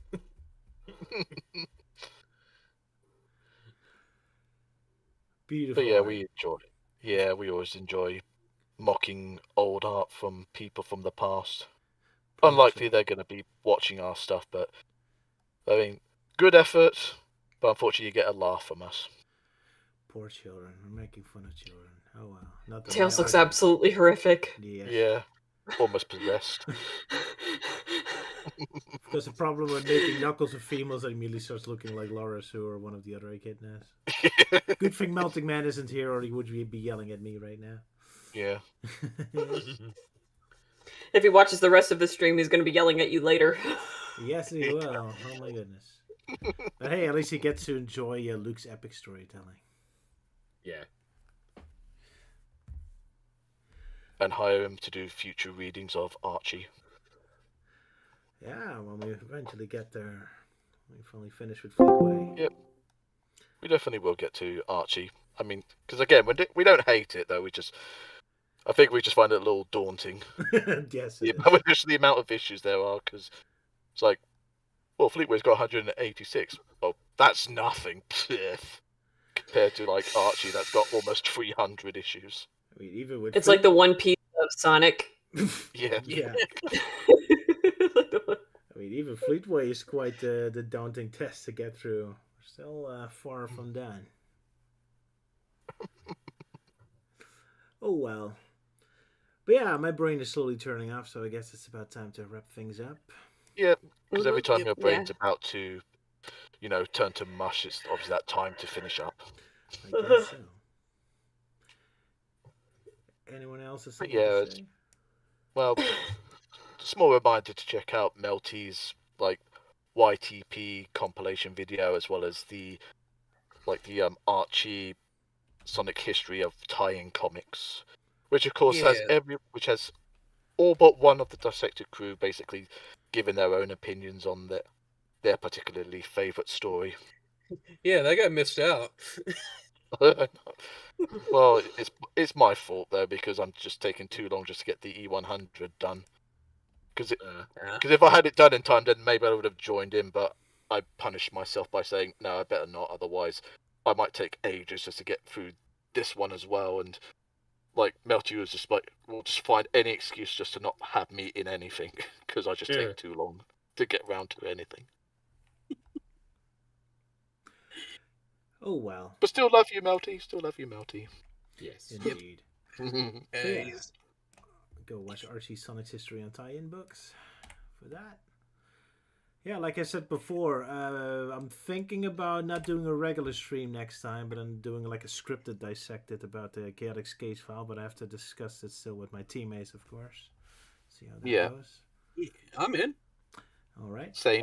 Because it starts. Because I'm sure, obviously, it's like not too much work, because I think we're just mostly just going to have the sort of like a Chaotic Case file inspired sort of like picture just shown throughout the whole thing. I guess so, yeah. Where basically we end up having someone saying, like, in sort of like a vector style voice of like, and then we have these characters here just talking about absolutely nothing important. So yeah, let's talk about this one particular character we don't care too much about then. Something like that. Yeah, let's see who of us can do the best film noir voice. There we go. But yeah, that might be for next time, but we still have to discuss the details, so we'll figure it out. And of course, depends if it's going to end. I assume next week is going to have the final episode. Although it might have an epilogue after that, so but we'll see. Maybe. I mean, there's like a total of like 9 so far, including the like episode 0, as it's called, which is like the prologue. The prologue before the main story starts. We'll see what goes. But yeah, so that's going on. Yeah. That is a good question, Rhino. Will this hypothetical Chaotix Dissected be a live premiere with a chat, or just a regular video upload? It will be a regular video upload, although I could as well turn the chat on so we can just talk in the chat.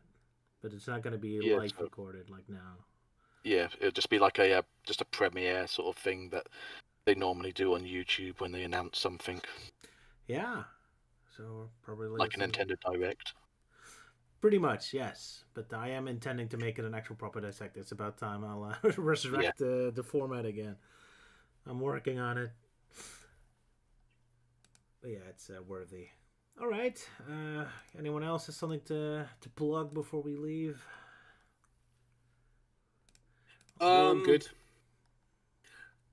Sonic Speed Simulator did a complete revamp of how the game works, so if you're interested in that, it's more of a devamp. It plays a lot more like how it used to before they did the complete revamp the first time. Are the levels all reset again too, or deleted? Yeah, you have to. Yeah, but if you had any like boosts, like the chows that give you a shit ton of experience points, you still have them. So I've already just today, this update came out today, and I've already done like 25 rebirths. Yeah, but it takes forever to do all those missions, especially if you collect like 500 items. Like, oh man. Oh no! The missions now are just rebirth a certain number of times. Oh, okay, that goes way faster. All right, good to know. Sonic Speed Simulator, everyone. I kind of like the game, although I do get a massive headache if I play it too long. There's something about that engine that does something to my brain. It's like too fast for you. Your brain's starting to overheat. I'm not sure. Because you're trying to keep up with everything. I guess so. They've also added new stats that you can level up. So before you could level up the number of rings, the number of experience you get, and your power. But now you can also increase your stamina and your speed, but it doesn't feel like leveling up speed does anything. Oh, that's weird. You still, at the very least, you still have the same speed cap while grinding, which is 655. All right. So, yeah. I'll have to do more experiments. But you will be happy to know that City Escape is much easier to unlock now. That's good. It is the 4th level you unlock instead of, what was it? New York City. Nice. What was the old 4th level? Man, I really love how City Escape looks like. Yeah, I think you'll also like Metro City. Well, it's the Tokyo-based level, right? I think I saw. Yeah. But yeah, alrighty. Thanks for the updates, and so you see you guys. Yeah, motion sickness, as Sylvia says. I think that's the. Yeah. But yeah. Go ahead, Luke. sorry. Did I get the wrong person again? Sorry. Well, I mean, I could be Luke. What's going on? All you Brits sound the same. I'm too busy listening to myself. Well, I'm getting a bit tired around here. Yeah, no, I know. But I was just simply gonna say, just on Elise's behalf, just to make sure to check out her Sonic Legacy. Oh, yes, saga. thank you, Euan. chapter out? Not yet, but gotta keep promoting it. Yep, thank you. Gotta keep promoting it, especially since she's working on some new artwork for it. And where do people find it? Oh, I have it on 3 sites. I have it on fanfiction.net, I have it on Archive of Our Own, and I have it on DeviantArt. Yeah, I'll basically just share the Twitter link. All right, share the Twitter link. Because at least that way, because I'll just pop it on the live chat if I can do that. There you go. They left the link in the live chat, so pop over there and then just click on any of the links shown, whichever is your poison. All right. Yeah, and I'll think about if I upload a video about my Mega Man X level tomorrow or not. I'm not sure. We'll see. So yeah, see you folks next time. Oh boy. Bye-bye. Yo! See you guys later. Toodaloo.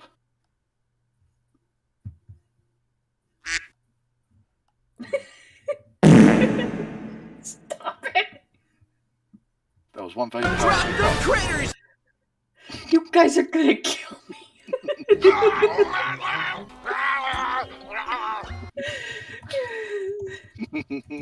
Yahoo!